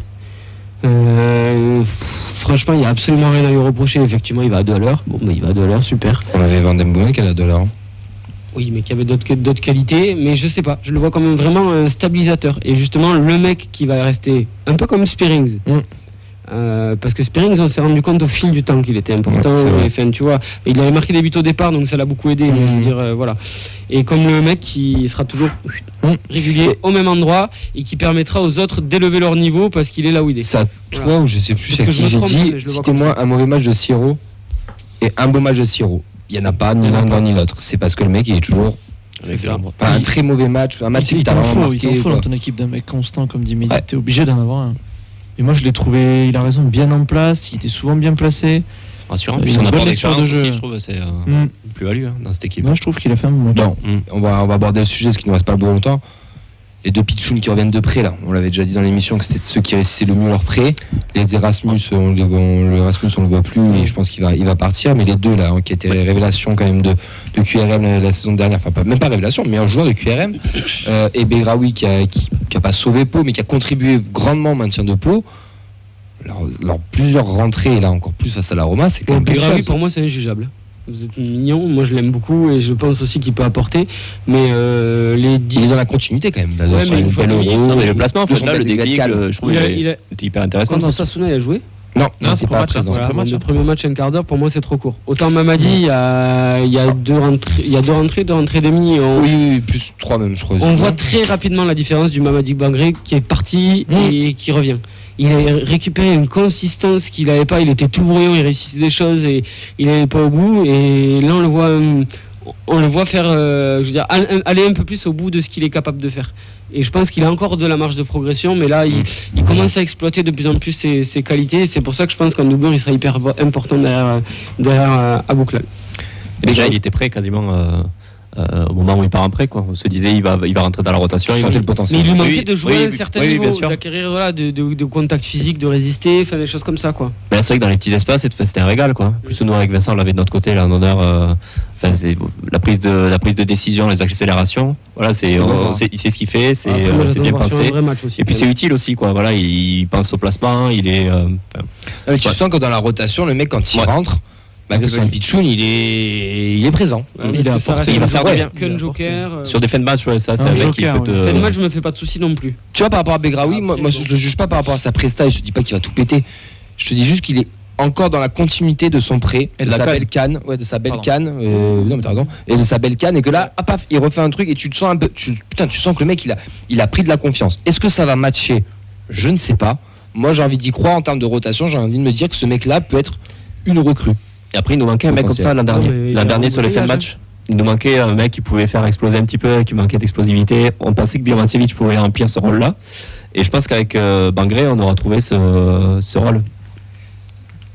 Ah bon, en tout cas, ça sera. Magri qui a été plutôt bon aussi. Ouais.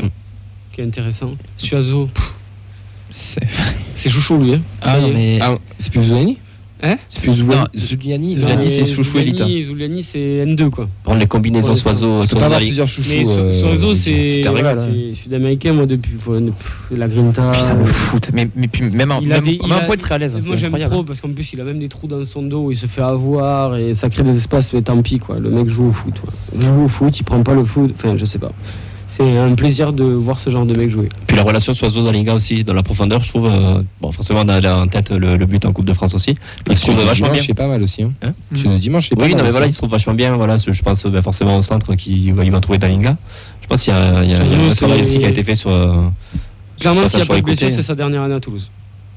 C'est sa dernière année à Toulouse et il va aller taper dans du Lille, dans du Lyon, dans du truc comme ça. Dans du club aussi, Marseille, je sais pas, mais un truc comme ça.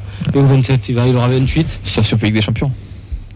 Sauf si on fait Ligue des Champions ou qu'on se requalifie pour la Coupe d'Europe. Là, je changerai mon discours, mais bon, là, on n'a peut-être pas vocation à ça, n'en déplaise à certains. Pour moi, si on n'est pas qualifié pour la Coupe d'Europe, c'est pas grave l'année prochaine. Mais Soiseau, il va aller taper au-dessus. Juste, je voudrais rendre hommage à un supporter qui avait dit à Mehdi il y a quelques temps, si t'as marre d'avoir de l'ambition, t'as qu'à les supporter Nîmes, mais ça ira mieux. Voilà, je repense à ça quand tu parles de ça, mais c'est très très drôle. Donc voilà, je te le redis. Avant qu'on appelle notre ami nantais Mathis de la tribune nantaise qui nous présentait le match de dimanche, les tops et les flops, messieurs. Moi dans les tops j'ai mis Rest, Begraoui, Bangré, mais je mets le duo Daninra, et en flop j'ai mis la blessure de Costa. Voilà. Je te l'aurais mis en top Costa avant qu'il se blesse. Parce que je trouve dans ce rôle-là qu'il a d'accompagner au milieu, il apporte une présence physique aussi au milieu. Je trouve il fait quelques montées, il parvient même à frapper au but et tout. Comme Jo l'année dernière. Ouais, mais c'est différent encore. Je trouve il y a vraiment ce bagage physique aussi qu'il apporte. Ça fait vraiment du bien au milieu, quoi, ce surnombre. Et puis voilà, moi c'est vraiment. Je trouve sa prépa a été quand même. Je trouve c'est dommage que ça le bloque avec cette blessure là, parce que ça va le bloquer dans sa progression. J'espère pas, hein. Mais voilà, c'était un coup de cœur. Ouais. Je rajouterais Jean Rau moi, dans les tops. Je suis totalement d'accord. Jean Rau, je trouve que il est plus à l'aise et puis je pense que c'est 8 sur 11 qui peuvent. Oui. Oui, clairement. Les seuls qui peuvent ne pas y être, c'est Nicolas Hyssen, même s'il a été bon. Moi, Costa, j'ai du mal à l'imaginer là, mais peut-être que c'est l'impression visuelle qui fait ça. Abouklal, qui pour moi ne peut pas y être. Il fait pas un bon match quand même. Mais il a la faute sur le but, il est pas prêt. Pour moi, il n'est pas encore prêt à Abouklal. Il n'est pas au niveau. Il est pas au niveau de la saison dernière, c'est-à-dire qu'il fait comme il est en train de produire des choses, mais il n'est pas encore à ce niveau-là. Voilà. Et Magri qui a été très bon, mais qui est en dessous des autres. C'est le global parce qu'il a joué que 45 minutes aussi. Un top, je vous l'ai dit tout à l'heure, mais Dessler, les kilomètres qu'il fait, l'abattage, il se bat sur chaque ballon, il est devant, derrière, il a combiné. Franchement, moi j'adore ce genre de joueur. On reparlait de la Grinta de Soiseau, Dessler, c'est la même chose. Les deux latéraux, pour moi, t'es tranquille. Et très bon. Kamenzi, moi j'ai l'impression qu'il est encore un petit peu au-dessus. Moi je trouve pas. C'est ce que j'ai dit à Nathan tout à l'heure. Je pense que Kamenzi, Dessler, il est en train de faire le GP Hog de l'année dernière. Que Kamenzi est venu pour lui passer devant et qu'au final Dessler il est en train de encore c'est de profiter de joueurs de qualité aussi. Kamenzi qui est plus offensif, Dessler. Moi je vois pas Kamenzi au-dessus de Dessler. Intrinsèquement, moi je le trouve. Mais je trouve que Dessler fait des meilleurs matchs que lui. Et on a du luxe, on a 3 latéraux, puis on peut tourner, puis c'est ça, puis t'as la Coupe d'Europe, donc bien sûr. Tu perdras peut-être pas en qualité, mais pour moi Dessler est quand même devant, parce que Dessler, franchement. En ce moment, oui, Dessler est devant. Mais intrinsèquement, ce qui me fait peur, c'est que Soiseau jouerait pas latéral gauche. Ça me fait peur. Plutôt au gauche, tu le vois en piston avec le fameux 3-4-3 de la deuxième mi-temps. Quand il fait ses changements de tactique, etc. Il le monte. J'aime beaucoup Diarra, mais pas latéral gauche. Ouais. Et alors oui, offensivement, il joue plutôt à 3 derrière parce que Dessler monte, Soiseau monte et pas lui. Donc c'est comme si on jouait à 3 derrière. Mais je me trompe peut-être encore une fois sur Moussa Diarra, mais je le vois encore comme une très très solide doublure, mais comme une doublure. Je suis d'accord avec toi. Et pas comme un latéral gauche. Plutôt axe gauche, ouais. Un central gauche. Axial gauche, ouais, c'est pas mal. Dans un schéma à 3, moi, c'est bien, ça permet d'adapter tactiquement, encore une fois, sur les 2 derniers matchs. On joue de 2 façons différentes sur chaque mi-temps. Ouais. C'est hyper intéressant. Bon, en tout cas, c'était notre dernier match de prépa, messieurs. On a fait une belle victoire pour terminer tout ça. Le bilan est quand même pas trop dégueu. Si tu prends que les résultats, c'est moyen. Mais je te prends pas en termes de résultats. Alors, en termes de résultats, oui, mais je vais pas le prendre en termes de stage. Je prends en termes de contenu. Moi, je trouve que et de progression surtout. Progression, on est prêt. On est prêt. C'est pas réussi du coup. Si t'es à la fin, t'es meilleur qu'au début, c'est que t'as réussi ton objectif. Hein. Le but c'est d'être prêt. On n'a pas en parlé, on est un petit peu en retard, mais le site de streaming, pas le site, la plateforme de streaming a quand même pas trop mal marché. Ceux qui étaient pas loin de Toulouse ont quand même beaucoup apprécié tout ça, parce qu'ils nous ont offert Jeanne Rességuier, Vincent Candela sur les derniers commentaires de match. Merci Mehdi. Non, c'est pour le nom. Toi qui l'as acheté, Mehdi, content? Qui m'en suis servi dimanche parce que j'étais pas à Toulouse. Content? Ah oui. Donc voilà. À refaire. S'il reste dans ces prix-là, encore une fois, s'il reste dans ces prix-là, à refaire. Un prix attractif et populaire pour tout le monde et pour que tout le monde puisse suivre les matchs amicaux. Il faut savoir qu'il y a des équipes qui ne diffusent pas leurs matchs, donc je peux vous dire que c'est très très bien comme plateforme. C'est intéressant. Rapidement. Je suis très énervé parce que en fait on joue à Clermont, c'est Clermont qui diffuse. Oui, pardon. Mais petit coup de gueule de mon côté aussi, mais moi ça me rend dingue. On a joué à l'Est, personne n'en parle. Enfin, donc toi tu trouves du coup de la Moi je trouve ça génial. Moi j'aimerais. Okay. En plus c'est pas non plus un prix excessif le match ou mais franchement pouvoir suivre ton équipe pendant sa prépa, il y avait 7,99 c'est quand même sympa. Mouchon Gashbar, tu le regardes sur le site. Enfin, moi je trouve que c'est génial de pouvoir toi diffuser ton équipe, permettre à tes supporters de vivre la prépa plutôt que d'arriver. Ils nous ont écouté parce que l'année dernière tout le monde a râlé parce que c'était payant, que c'était trop cher. On embrasse Fredo bien sûr. En attendant, c'était quand même une bonne solution et on en trouve beaucoup de positifs. On aura peut-être l'occasion d'y revenir un peu plus tard. Mais on va enchaîner avec la présentation de Nantes TFC de ce week-end. C'est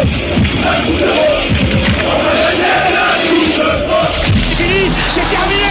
Le Toulouse remporte la Coupe de France 2023. peu trop tard que le jingle. Non, c'est recevoir. Hein. Non, alors en vrai de vrai, il est prévu pour les previews. Si peu ce calendrier tombe comme ça aurait dû arriver dans la saison, ça arrive 2 fois de toute façon. Non, mais voilà, je suis désolé. Bonsoir Mathis, comment ça va? Bonsoir, ça va très bien, peut-être un petit peu mieux si j'avais pas entendu votre petit jingle il y a quelques secondes. Je suis vraiment désolé, mais il a été prévu pour faire les previews. C'est le jingle normal. Ouais, c'est le jingle preview. Voilà, je suis vraiment désolé. On s'est fait la réflexion avant l'émission, mais bon, c'est comme ça. Désolé. Pas de soucis. Mathis, merci déjà de nous répondre présent. C'est la 3e fois, je crois, que tu viens dans l'émission. Ouais, on va faire un petit point. Nous, on était assez contents de notre mercato pour le moment, même si c'est pas encore fini ou quoi. Du côté nantais, qu'est-ce qui s'est passé niveau mercato, niveau arrivée et départ? Qu'est-ce qui s'est passé? Pas grand-chose, notamment du côté des arrivées. On a un mercato qui est quand même assez inquiétant, assez timide pour l'instant côté nantais. Au niveau des départs, d'abord, on a eu quelques départs, on va dire, qui ont permis de dégraisser un petit peu l'effectif. Je pense à Andy Delors, je pense à Sébastien Corchat et Charles Traoré qui étaient en fin de contrat. Donc quelques départs de ce style-là, rien de très important. Et puis bien sûr, après le départ de Ludovic Blas, donc qui a filé à Rennes, et puis celui d'André Girautos, c'est vraiment les 2 départs de joueurs très importants qui vont vraiment nous manquer parce que c'était tout simplement nos 2 meilleurs joueurs de la saison dernière. Donc ça, c'est les 2 départs majeurs. En termes d'arrivée, on a quand même enregistré la signature officielle de Mostafa Mohamed, qui était prêté jusque-là, qui avait marqué justement le premier match contre vous en début de saison dernière. Et donc qui a signé officiellement, Nantes a activé l'option d'achat. Voilà, et ensuite, ça a été très très très très calme jusqu'à la mi-juillet, même jusqu'à il y a 1 ou 2 semaines, en fait, je crois, la semaine dernière. On a donc signé officiellement Lamine Diack, qui nous vient de Turquie. Un club dont je ne risquerai pas à prononcer le nom, en tout cas qui est un milieu sénégalais qui a 25 ans. On a aussi signé Ronald Pierre-Gabriel qui arrive donc pour faire la doublure de Fabien Santonze en latéral droit. Et là on a quelques rumeurs qui sont sur le point de se concrétiser, c'est celle qui mène à Marquinhos, donc évidemment pas celui du PSG, mais un jeune ailier brésilien qui est actuellement avec les jeunes d'Arsenal. Donc on imagine en tout cas une stratégie de la part d'Arsenal un petit peu à la Balogun du côté de Reims. Donc un prêt sans option d'achat. On a aussi Chidozi Awazim qui était passé par chez nous une saison en 2017 et qui devrait revenir pour combler le départ de Girautot. Un autre milieu qui devrait arriver également en provenance du PAOK Salonique. Et puis sinon, c'est à peu près tout. Donc si ces 3 pistes-là se confirment, c'est déjà pas mal parce que le mercato nantais a beaucoup patiné. Mais pour l'instant, c'est insuffisant et pour l'instant, on se dit quand même qu'on a un effectif qui est trop peu fourni. Est-ce que tu es inquiet pour la suite ou tu te dis, bon, allez... Il reste 3 semaines de mercato et ça va le faire. C'est un peu ambivalent en fait le sentiment en ce moment parce que oui, là quand on voit le mercato et l'effectif qu'on a actuellement, on est obligé d'être inquiet. Surtout que dans le même temps, moi je trouve que les équipes qu'on imagine qui nous concurrenceraient sur le long terme, sur la saison, se sont plutôt bien renforcées. Je pense à des clubs comme Lorient et Strasbourg qui ont des moyens financiers un peu plus importants. Un club comme Toulouse même qui est plutôt, on va dire, taillé pour jouer quand même la 2e partie de tableau comme nous. C'est aussi plutôt bien renforcé. Même Le Havre qui est promu a fait des opérations intéressantes. Reims, on n'en parle même pas. On a tous vu ce qu'ils sont en train de faire. Donc vis-à-vis de la concurrence, je suis inquiet. Maintenant, l'autre pan à Nantes en ce moment, c'est qu'on est quand même sur un nouveau projet avec notre nouvel entraîneur, donc Pierre Aristouille, qui a remplacé ce très cher Antoine Comboiré. Et c'est un projet avec beaucoup plus de jeux. Un projet différent avec une idée de jeu, une idée de mener son équipe complètement différente avec un entraîneur qui est aussi très novice, ça faut pas l'oublier. Ça s'est accompagné là ces dernières semaines d'un changement, on va dire, majeur quand même dans l'organisation du club avec l'arrivée d'une cellule de recrutement. Donc ça explique aussi que tout n'a pas pu être mené très vite et très rapidement cette saison, mais en tout cas ça s'est fait de manière plus efficace et plus professionnelle qu'auparavant où on passait vraiment par des commissions d'agents quoi. Donc c'est ambivalent, on se dit qu'on n'a pas l'effectif pour faire une grosse saison pour l'instant. Maintenant il y a quand même un projet plus intéressant, plus stable, plus fiable que les autres années qui se met en place, donc on attend de voir et en tout cas moi je suis partisan de faire confiance à notre nouvel entraîneur. Le coach qui a eu un passif... Il est au même endroit que moi, ça sent bon déjà. Un passif on va dire bon dans tout ce qui était amateur, il a eu même des très bons résultats. Est-ce que vous du côté de Nantes vous avez confiance en lui ou ce côté novice vous fait peur? Alors du côté amateur surtout, mais en fait surtout avec les jeunes. Et nous c'est de là qu'on le connaît. Aristouille c'est quand même quelqu'un qui est au club depuis très longtemps, qui a eu des très bons résultats avec de la réserve. Il a permis à la réserve de remporter un titre, en tout cas de finir premier en National 2 en 2019, je crois. C'est pas rien. Très compliqué ça de faire les championnats amateurs, ouais. Surtout pour une réserve professionnelle. On sait que par exemple cette année elles sont quasiment toutes descendues. Donc voilà, ouais. il a eu ce résultat-là. Il est champion de France avec les U19 en 2022. Il est quasiment champion de France avec les U19 cette année aussi parce qu'ils ont gagné 3 semaines après qu'il a été promu à la tête des pros. Donc, en tout cas, avec la formation, il a des très bons résultats qui plaident en sa faveur. Aussi, en tout cas, tous les échos qu'on a, que ce soit des joueurs de l'effectif actuel qui l'ont déjà connu en formation, que ce soit des jeunes, des proches des jeunes, tout ça, tous les journalistes proches du club, tout ça, c'est vraiment quelqu'un autour de qui il y a des très bons échos. On sait que c'est quelqu'un qui prône le jeu, qui est assez fidèle en fait à l'esprit, à l'identité du FC Nantes qu'on aimerait bien voir revenir parfois. Donc tout ça, ça permet d'avoir plutôt confiance en lui.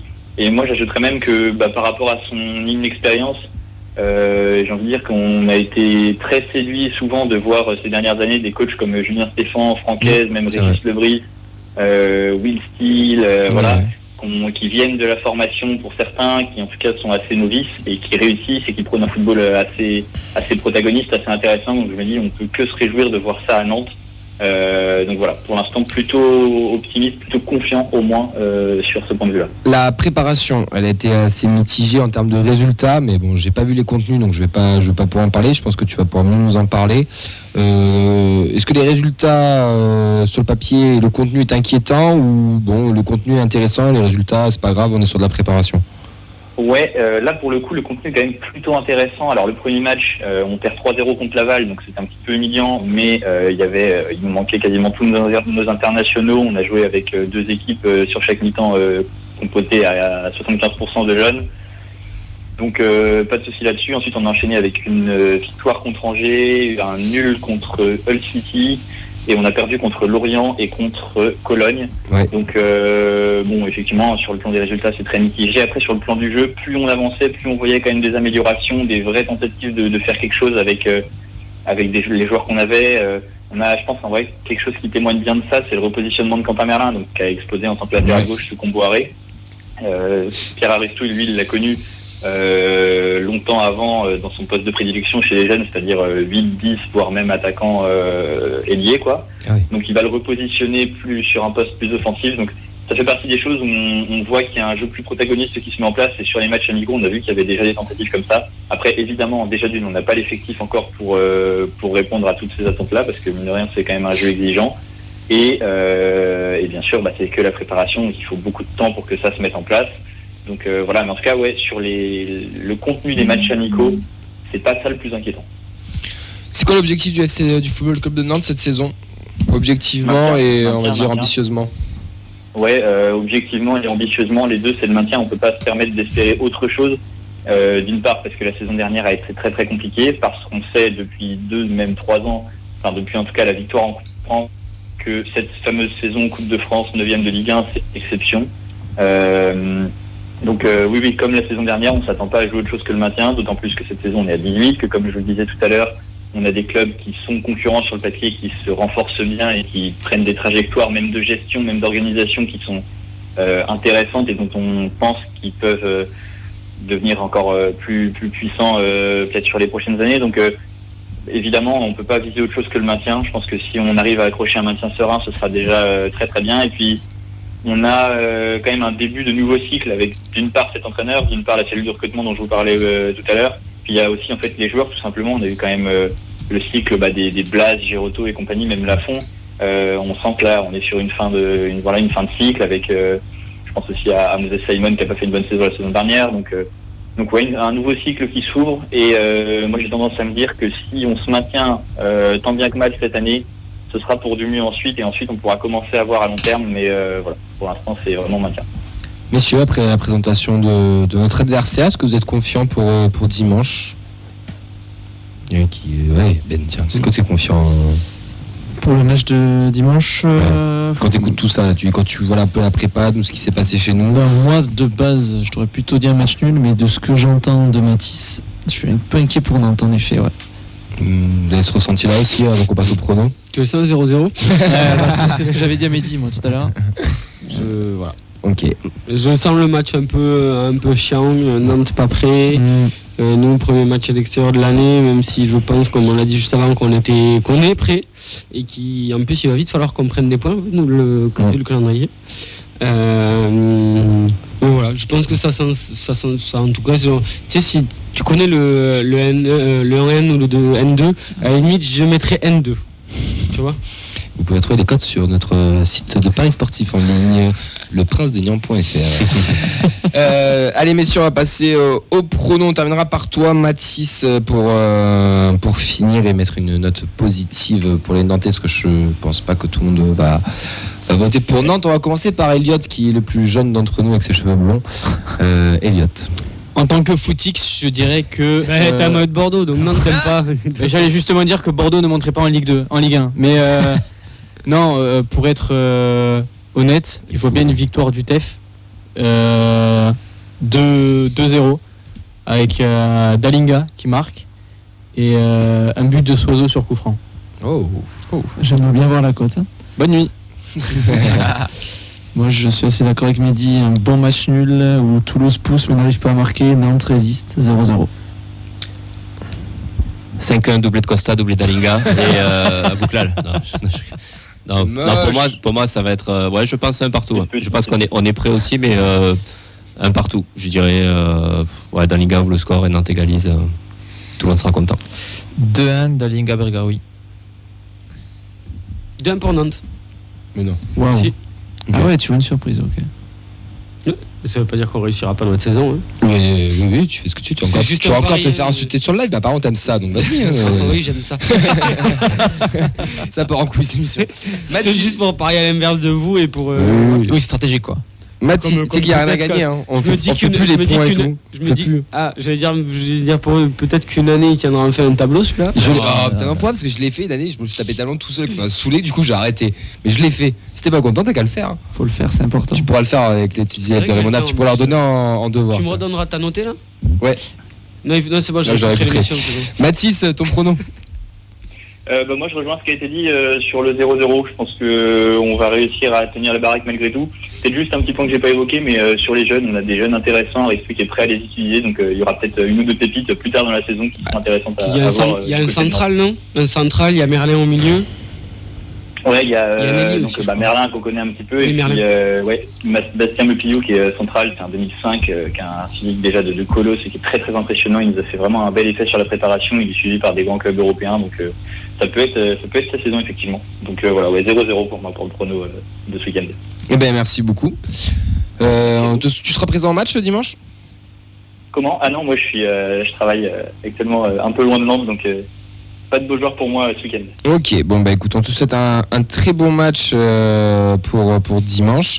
Et puis on se retrouve pour le match retour. Oui, absolument. Merci à vous, bonne soirée. Ciao Mathis, à bientôt. Bonne soirée.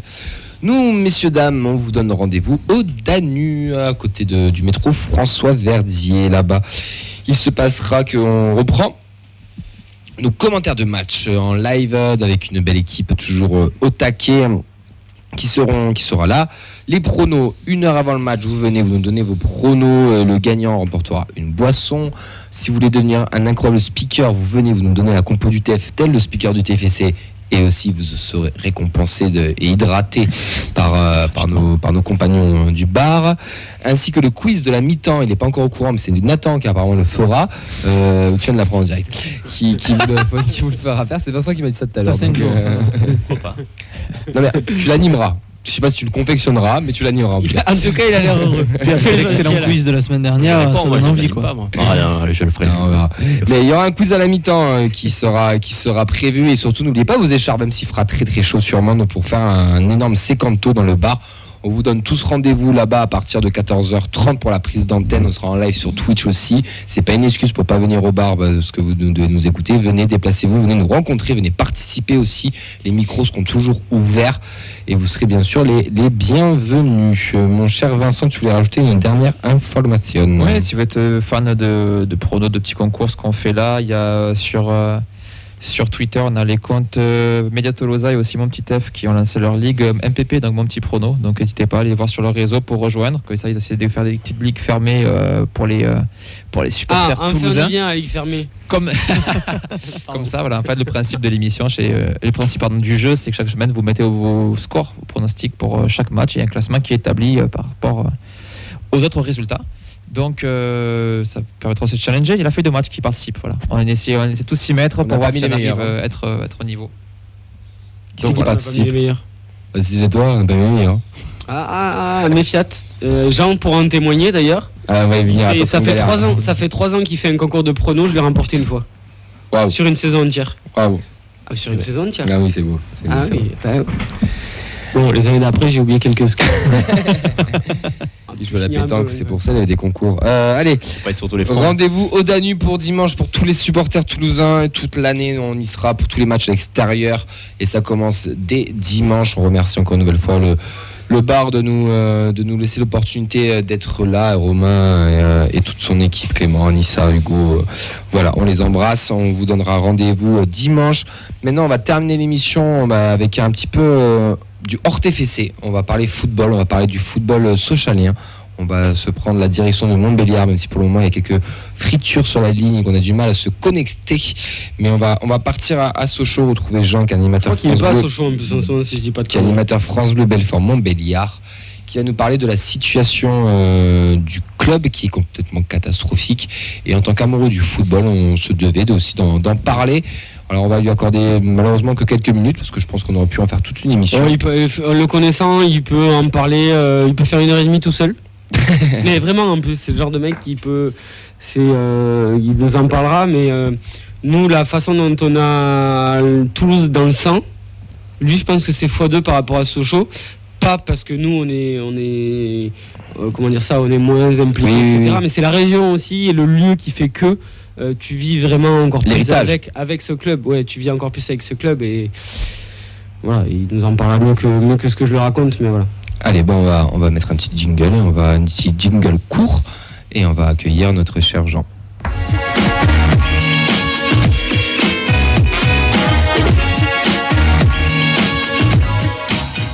Bonsoir Jean, comment ça va ?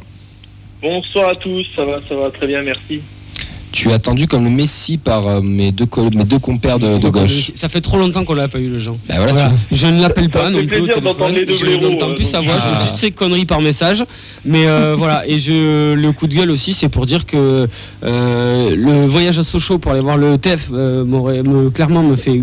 Voilà, vous avez compris. Et je ne le vivrai pas. Et ça, c'est une catastrophe. Donc voilà. Et je vous jure que c'était un projet d'aller découvrir cette région-là qui est complètement inconnue pour nous et d'aller passer une bonne semaine chez la Montbéliard.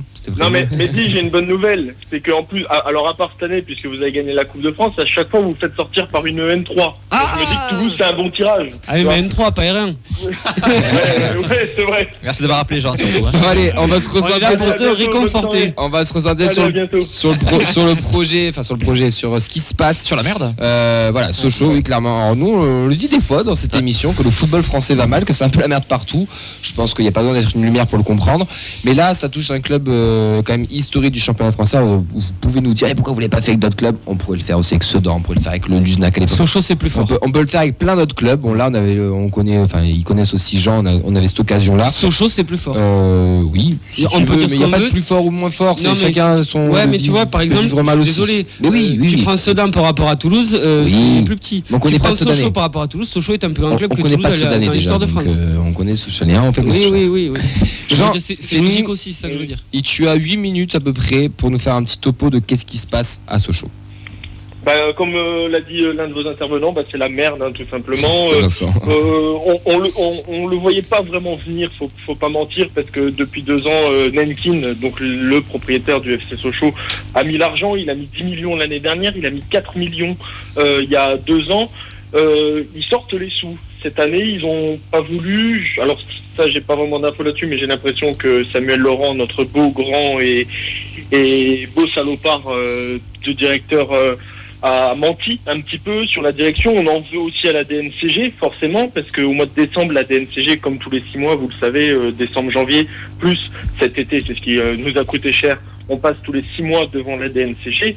et que en décembre dernier, la DNCG ne nous a strictement rien dit. On n'a pas eu d'interdiction. La preuve, on a pu recruter Jodel Dossou, on a pu recruter Anthony Le Tallec, Jodel Dossou qu'on prend à Clermont, qui est en Ligue 1, avec le salaire qui va avec, vous avez bien compris, et on prend Le Tallec, qui aussi a pas mal de matchs dans les jambes à Montpellier en Ligue 1, avec le salaire qui va avec.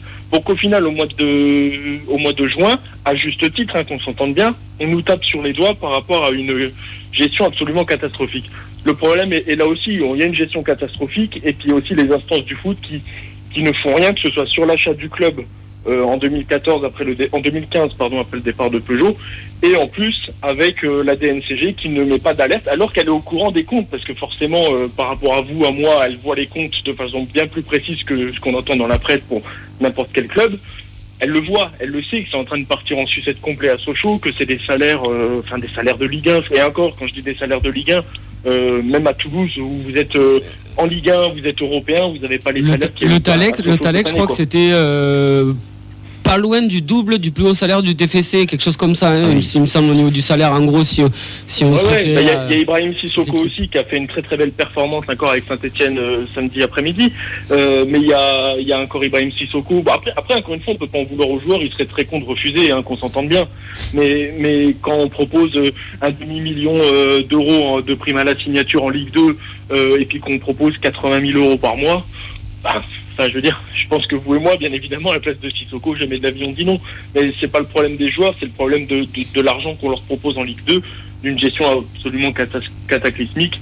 Et puis derrière, on se fait taper sur les doigts, et c'est ça qui fait vraiment chier. Ouais, en fait, quoi. Parce qu'on le rappelle, Sochaux jouait pratiquement la montée cette année, jusqu'à près de la fin de la saison, 10 journées de la fin, mais ils étaient dans le début, ils étaient maintenus sportivement, il n'y avait aucun souci de points, de maintien, de machin. Ils y étaient, il n'y a pas de souci. C'est vraiment une décision administrative qui les envoie au fond du seau. On a suivi, alors nous de loin, peut-être plus de près, il y a l'actionnaire, on va dire, ancestral, c'est pas forcément le bon terme, l'ancien, ouais. Romain Peugeot qui était prêt à mettre de l'argent. C'est les petits-fils des créateurs du FC Sochaux, mais qui n'ont plus vraiment de lien. C'est-à-dire qu'ils auraient racheté s'il avait racheté, je sais pas où ça en est, mais il aurait racheté en son nom, mais pas, je veux dire, c'est pas la marque Peugeot qui allait racheter Sochaux comme à l'époque. Mais en tout cas, il venait en tant que sauveur. Mais après, quand on lit 2-3 trucs, apparemment, c'était pas forcément fondé. Enfin, qu'est-ce qui s'est passé dans cette histoire encore ?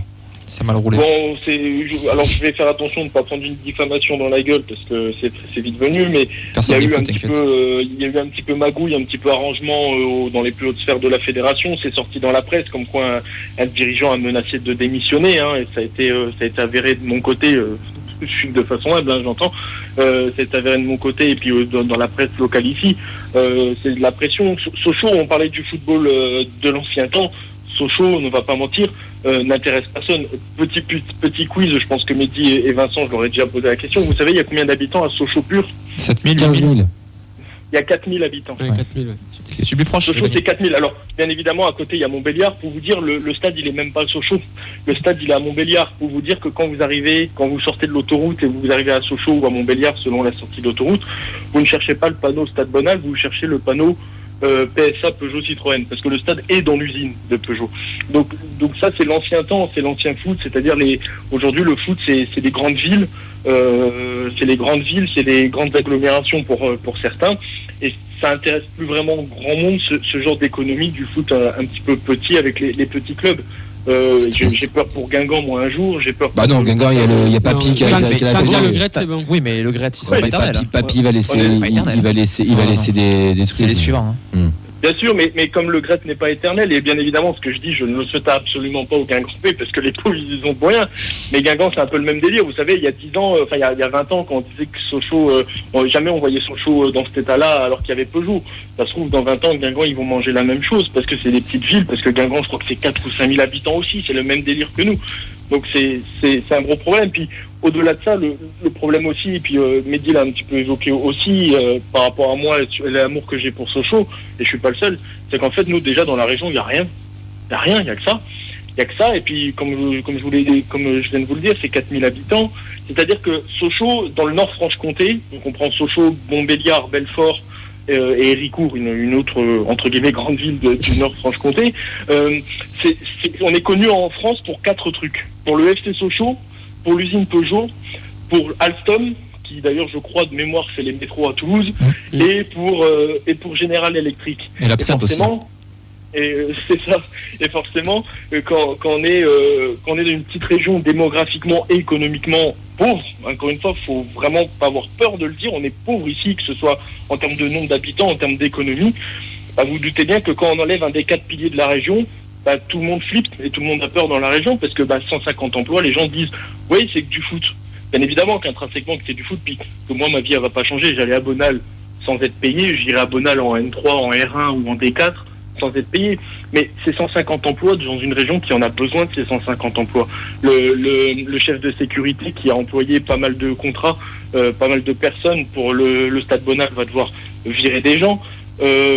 Tous les restaurateurs qui ont embauché des contrats étudiants, des petits contrats, des petits extras pour, vous savez, faire les terrines, les machins pour les salons VIP, pour les machins, ça aussi ça va partir. Il y a un monsieur d'une 60aine d'années, il y a 2 ans de mémoire, s'est endetté à 350 000 € pour prendre toutes les buvettes du club. Imaginez à 60 ans, là il a 300 000 € de dette. Donc ça fout mal, je casse l'ambiance un petit peu, désolé, mais...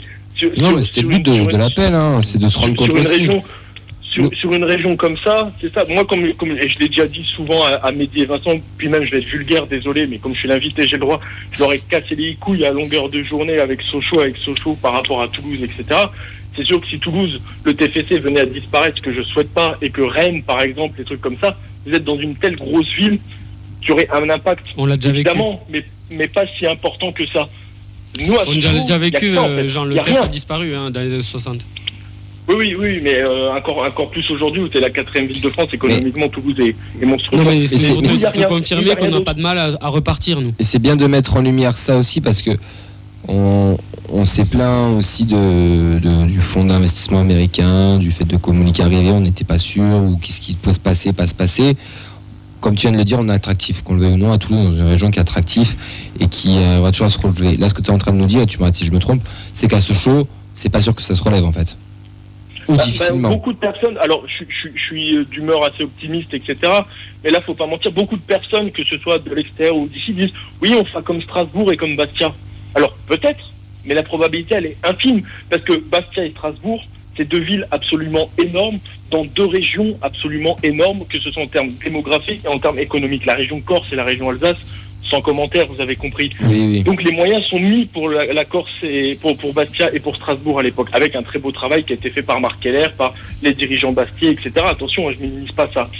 Nous, à Sochaux, la Franche-Comté, quoi. Voilà. Il y a peut-être des glorieux anciens qui vont revenir. Alors sans parler de Strasbourg, mais moi je pense que un truc comme Bastia avec un projet pérenne entre la Ligue 2 et le National, ce qui est un peu la place de Sochaux ces dernières années, je pense que c'est envisageable. Voilà. Évidemment. Et puis là aujourd'hui, aujourd'hui on ne sait pas si on est en N1 ou en N3, on entend un peu tout et n'importe quoi. C'en est presque même pénible, honnêtement. Franchement, vite du foot, parce que, et peu importe, hein, vite du foot, l'avantage c'est que si c'est en D1, je peux prendre ma licence. Mais voilà, vite du foot. Mais l'avantage qu'on a aussi, c'est que, faut pas mentir, je nous minimise un petit peu et je nous rends un peu petit. Mais on est aussi, et vous en avez parlé, un club historique. Je pense que quand vous allez aller voir les gamins, si on est en N3, les gamins à côté, là, à Belfort, etc., vous dites, oh, tu viens jouer sur le Stade Bonal au FC Sochaux, t'as même pas fini la phrase, qui vient jouer. Donc aussi, tu vas attirer des jeunes joueurs, des bons joueurs, comme l'a dit Mehdi, avec sûrement des anciens qui vont histoire sur une fin de carrière. Allez, tiens, on vient de donner un coup de main, on s'en fout, on vient t'aider. Mais l'exemple de Strasbourg et Bastia, économiquement, attention, je dirais. Attention. Possible, hein, évidemment, mais on parle de 2 grosses villes dans 2 grosses régions. En tout cas, merci beaucoup, Jean. Ouais, nous on voulait te donner la parole, hein, c'était volontaire aussi, parce que je pense qu'il faut pas oublier. Je pense que nos 2 chemins sont pas forcément très loin non plus.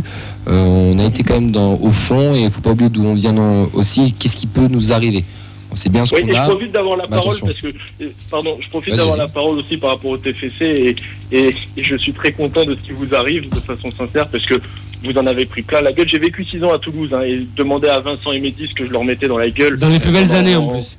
C'est ça. Gradel, j'étais là dans la fin des années Sadran, etc. C'était parti d'ailleurs. C'est cool. Je suis super content pour vous. Amusez-vous bien en Coupe d'Europe, en espérant, alors je sais pas ce que vous espérez, mais en espérant prendre un gros quand même, et puis histoire de voir une grosse équipe aussi au stadium.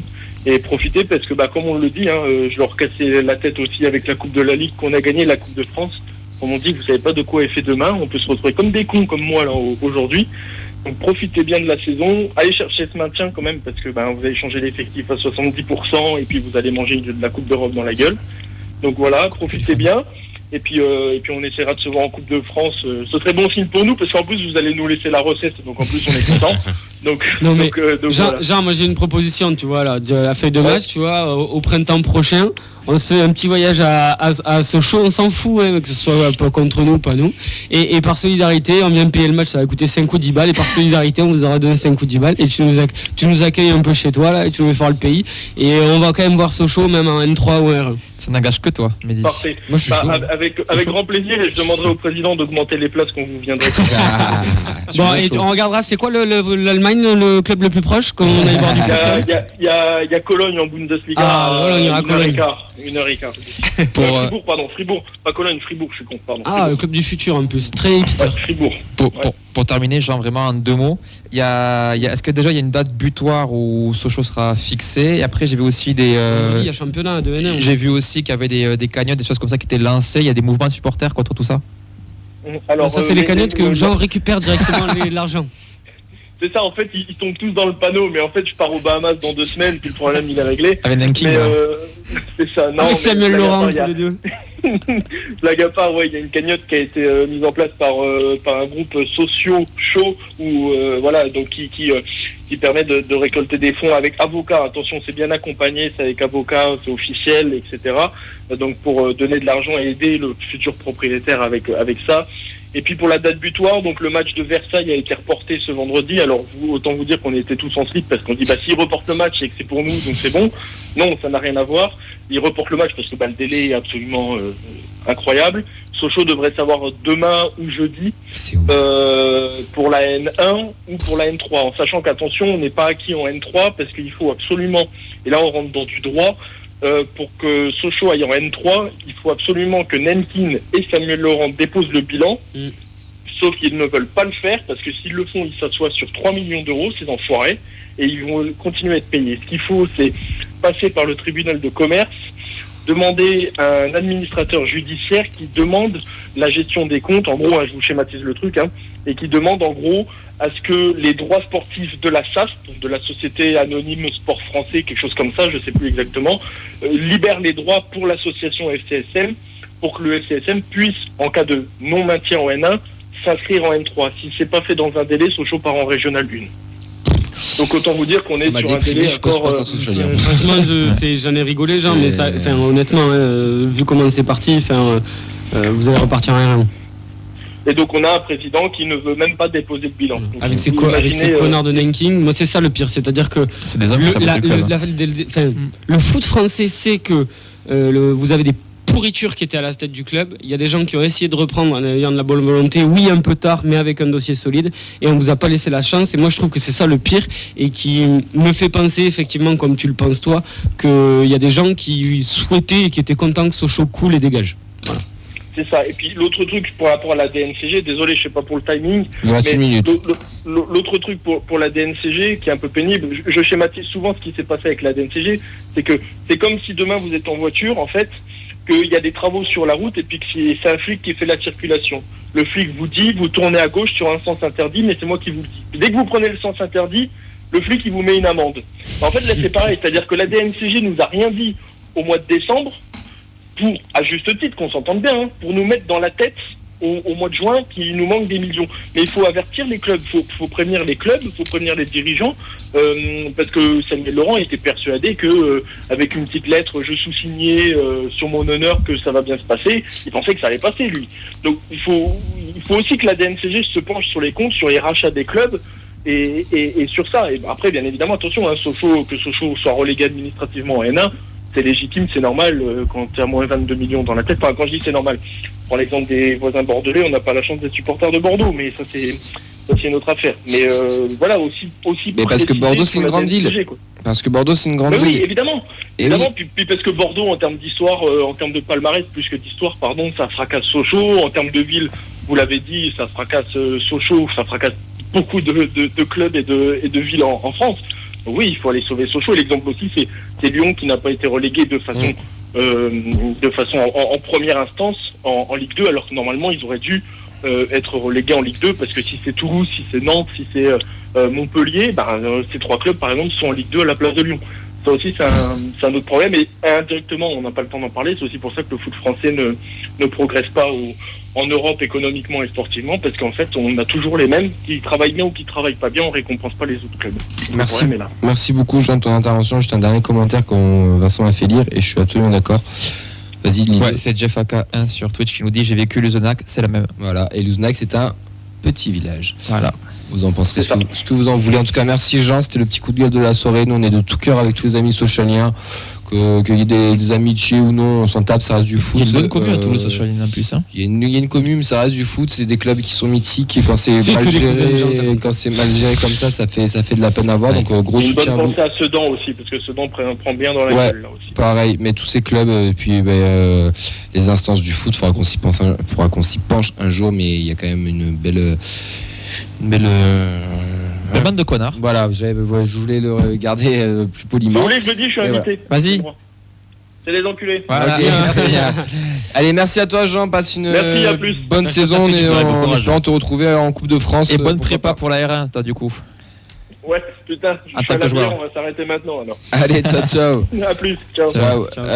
Merci à Jean d'être intervenu, animateur France Bleu à Belfort. Les informations qu'il faut retenir cette émission, c'est qu'on se retrouve surtout dimanche au Danube à partir de 14h. N'hésitez pas à aller liker toutes nos pages Spotify, les Twitch, les Facebook, les YouTube, allez mettre des pouces, vous abonner, mettre en commentaire ce que vous avez aimé, pas aimé, si vous voulez participer. Aussi, vendredi prochain, ça y est, c'est doublé. On se passe en mode Coupe d'Europe, on ouvre une saison européenne aussi, parce qu'il y aura 2 émissions chaque semaine. Merci Ben. Merci beaucoup pour l'émission et à mardi. À mardi prochain. Merci à toi Nathan. Merci Mehdi. Merci. Merci Vincent. Merci Elliot pour ton retour. Tu as été excellent. Pas avec plaisir. Je ne reviendrai jamais. Tu as été excellent. Moi, il me tarde vraiment la rentrée que Mehdi dégage. Il sera là. On aura Elliot à la place de Mehdi. Vous êtes trop bien. Je te promets. Non, on va se le faire un peu. Je te promets que je te reprends la pétanque et je le filme. Passez une très belle soirée. On vous embrasse à toutes et à tous. On se retrouve dimanche. Que tu vas filmer. Allez, on se retrouve dimanche. À partir de 14h au Danube. Passez une très belle soirée. Ciao. Ciao. Bisous.